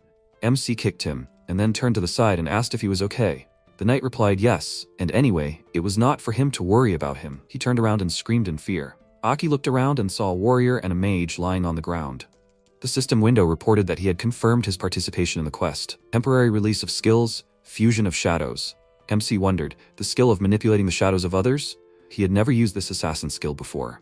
He sighed and said that it was getting more and more interesting. Aki activated his ability and directed his teammates forward, after which the boss swung his sword, but the shadows evaporated. MC thought that this was where he miscalculated. You can't let the assassin out of your sight. He walked around the boss and swung his sword, then struck and landed with a somersault. Aki thought that it was too weak a blow. He lacks determination. Suddenly the boss got very close to him and he jumped back and started blocking the blows. MC thought, "He's coming." The knight screamed. No matter how strong the assassin was, he couldn't defeat the boss alone. It's impossible. MC stumbled and thought, "Nightmare." The boss swung and cut MC's body, which quickly dissolved. He turned around and looked in surprise at Aki, who moved behind him. The knight screamed. He put a shadow in his place and moved behind him. MC smiled and thought that fusion of bodies is quite a useful skill. He can't be defeated by force alone, and he understands this better than anyone. MC screamed, "Cloning." Everyone got their own shadow, and Aki thought that the weak have their own ways of fighting. The boss looked at this in surprise, and then swung his sword and cut off the head of the warrior, who again turned out to be a shadow. The warrior rushed forward, when suddenly a mage and a warrior appeared from different sides, which misled the boss. MC thought that if it is impossible to penetrate the armor, then the best solution would be to hit the head. Suddenly the boss's eyes flashed, and he screamed loudly, spreading his mana everywhere. MC screamed and thought that he couldn't move. The boss began to quickly swing his sword, cutting the bodies of the shadows. After a while, all the bodies of the shadows that were lying on the ground evaporated, and the boss looked at this in surprise. The knight screamed in fear. All the shadows. What will happen now? Suddenly Aki appeared from the liquid, swinging his sword. The boss felt him and quickly turned around, but did not have time to do anything, because MC had already pierced his throat. The boss caught his breath, and said that it was not bad. Maybe they will meet again, but under different circumstances. His body disappeared, and Aki fell to the ground and began to breathe quickly from fatigue. Suddenly the knight came out from behind the column and asked how. Why didn't he run away? MC smiled and answered that he was no longer the same as he was before. Someone is waiting for him, so he can't run away anymore. The knight looked at him and said, "Kiyomi." He always envied his talent. At that moment, MC's body was covered in mana, and he teleported to the stairs, where the Princess of the Abyss put her heel on his head. She laughed and said, "This is what happens to stubborn children. He and his comrades will become food for the Abyss." She swung her blade, when suddenly Aki jumped up and cut off her head. The princess's body began to evaporate, and she asked how. MC smiled, and replied that thanks to her, he would be able to let go of his past and not cling to it anymore. He thought, shadow fusion, it seems like he can use this skill even after awakening. Is it because of that item? He walked up to Alice and asked her to wake up. He screamed, "Alice!" She was in a deep sleep at that moment, imagining that she was sleeping on a spacious flower meadow. Alice saw a puppy in front of her and asked, who else was he? The puppy came up to her and began to lick her cheeks, which touched Alice very much. Suddenly, a huge eagle flew onto the lawn and wanted to take away the crystal, because of which the puppy grabbed the bird. The eagle flew away, and Alice screamed joyfully, "Unbelievable. He's special too, right?" She hugged the puppy and offered to go with her. Suddenly she saw her father, who waved his hand and screamed, "Alice, they have to go." She screamed joyfully, "Dad." The father asked, "Alice, is that a dog?" After a while the assistant asked, "What should they do?" They do not know where the dog came from. The father replied that if Alice likes it, then let her stay. Perhaps this will help fill Alice's loneliness after the loss of her mother. He entered the house and said to first study this creature. "This is clearly an unusual dog." The assistant answered, "He listens." The father picked up the frame with the photo and remembered the loud cry in the hospital. They are having a girl. Quickly, they need a transfusion. The father asked to hold on, and his wife held his hand and asked to name little Demoness Alice. Let her be happy always. The father held the frame in his hands and said that everything was fine with Alice. She was their very strong girl. She got good grades and fought and supported animals. Several more years passed before the dungeons appeared in their world. At that time, there were no adventurers or monsters yet. How nostalgic. Suddenly, Alice moved to the shore of the lake and thought, What is she doing? She looked around and saw a duck lying motionless in the water. The hunter took out the duck and told Alice to look how huge he had shot. Shiro barked loudly, rushing towards him, and Alice ordered him to stop. The hunter ruffled his hair and said, It seems he doesn't like him. The hunter looked at her and said that he knew what she was thinking. After all, their fate was decided for them. But he was sure that he could make her happy. Suddenly, he cried out, Let her look. A deer was hiding in the bushes. He handed Alice a gun and told her to try to hit it. Alice frowned and fired, missing the deer. The hunter laughed and said that not everyone succeeds on the first try. Shiro rushed after the animal into the bushes, and after a while dragged the body of a huge bear. The hunter screamed in fear. What? Alice ran up to Shiro and hugged him, said that only he and Dad knew what she was thinking. Shiro, Dad, she loves them more than anyone in the world. Alice remembered how her father met her and she ran to him. Suddenly a red glow appeared, and after a while her father's body was torn to pieces, and the huge Shiro washed away the bodies of passers-by. Alice stood covered in blood and cried. Shiro, no. People demanded to put this dog to sleep. He saw it all himself. The crystal in the dog's belly attracted this monster. Because of it, the president. Alice was sitting on a chair and heard all these words, and then she got up and went to the street where Shiro was lying tied up. She squeezed the blade and swung it and said, No, she doesn't hate him, but it's necessary. Let him forgive. After a while, she was sitting by the tombstone and crying, asking for forgiveness. She screamed, Let him forgive, let him forgive. Suddenly the tombstone exploded and a huge energy flow.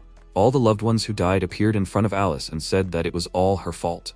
Alice held the blade in her hands and thought, it was her fault. She pressed the tip of the blade to her throat and thought, if she doesn't end this now, who knows how many more people will die. She heard a voice, Alice. The voice asked her to wake up, but she didn't understand who it was. Finally, at the present time, she woke up, opening her eyes abruptly. MC held her head and said, Alice, thank God, she woke up. Alice asked, kill me? Aki thought that if she had gone a little longer, her soul would have fallen apart. He asked, how is she? Alice answered that she was fine, but she had a terrible dream. MC agreed with her and asked, this is a terrible place, isn't it? But the main thing is that she is okay. Alice smiled and said, only he seems to be too stubborn to stay next to her. MC looked at her puzzled, and she said that they don't have much time. Is he ready to go further? Aki answered, of course, he is the strongest here. Alice said, then forward, into the depths of the abyss. After a while, the squad was climbing the stairs and someone was speaking. Finally, they all woke up. The guy fixed his hair and said, he already thought that he would die here. Alice said that first they need to catch up with one upstart. The unknown dungeon will be conquered by them. Suddenly, they saw a light and went outside, which surprised them greatly. MC said, this is it. Alice interrupted him and screamed, this is the deepest part of the abyss, right? And where are the others? Did they really split up? Aki said, there is dense mana in the air. Alice grabbed her face and asked, does that mean they ended up in a magical space? Here it is. MC pointed his finger towards the castle and said that the castle is where the most mana comes from. They need to go there. Maybe they will meet the guys on the way. Alice said upset that they have no choice anyway. After a while, they were walking down the street and looking at each other. Alice said something, but she did not expect to see a city in the dungeon. Aki wondered, maybe this is another race that lives here on par with the Dark Elves? Suddenly a girl ran between them, and then fell. The knight rushed forward and shouted loudly, Princess. Alice frowned and said, this knight, they fought with him on the middle floor. MC replied, yep, he thought that he saw it in his dream. It seems that he is closely connected with this dungeon. Suddenly he turned around and saw that the knight swung his spear. Aki rushed forward and ordered to watch out, but his hand passed through the princess, and her body was injured by the spear. Someone screamed that the mechanical guards were out of control. The knight fell to his knees and screamed, Princess, why, shouldn't they be protecting the city? MC thought that he can't even touch her. Alice screamed, Kiyomi, is this reality or a projection of the past? Aki replied that he didn't know, but they definitely won't be able to interfere with what is happening. Suddenly, a spear hit the knight as well, and he raised his head and said, Princess. The mechanical knight ran up to Alice and swung his spear, and she thought that if this is still a projection of the past, they won't be able to harm them. MC screamed, Alice, be careful, they're real.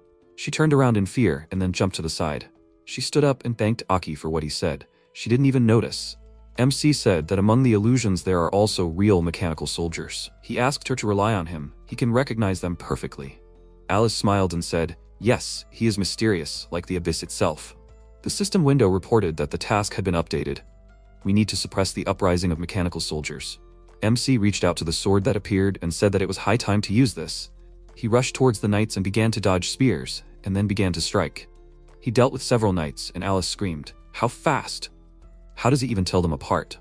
Suddenly, frightened people rushed at her, who did not even notice her presence and knocked her down. She screamed loudly, "Horror, let them let her through." Aki answered, "The real ones just have shadows." MC chopped up the body of another knight, and then thought that in his first life as an assassin, in order to hone the shadow step, he began to pay attention to such things. The remaining knights were covered in dark mana, after which they changed their forms. Alice asked in surprise, "Did they change their forms?"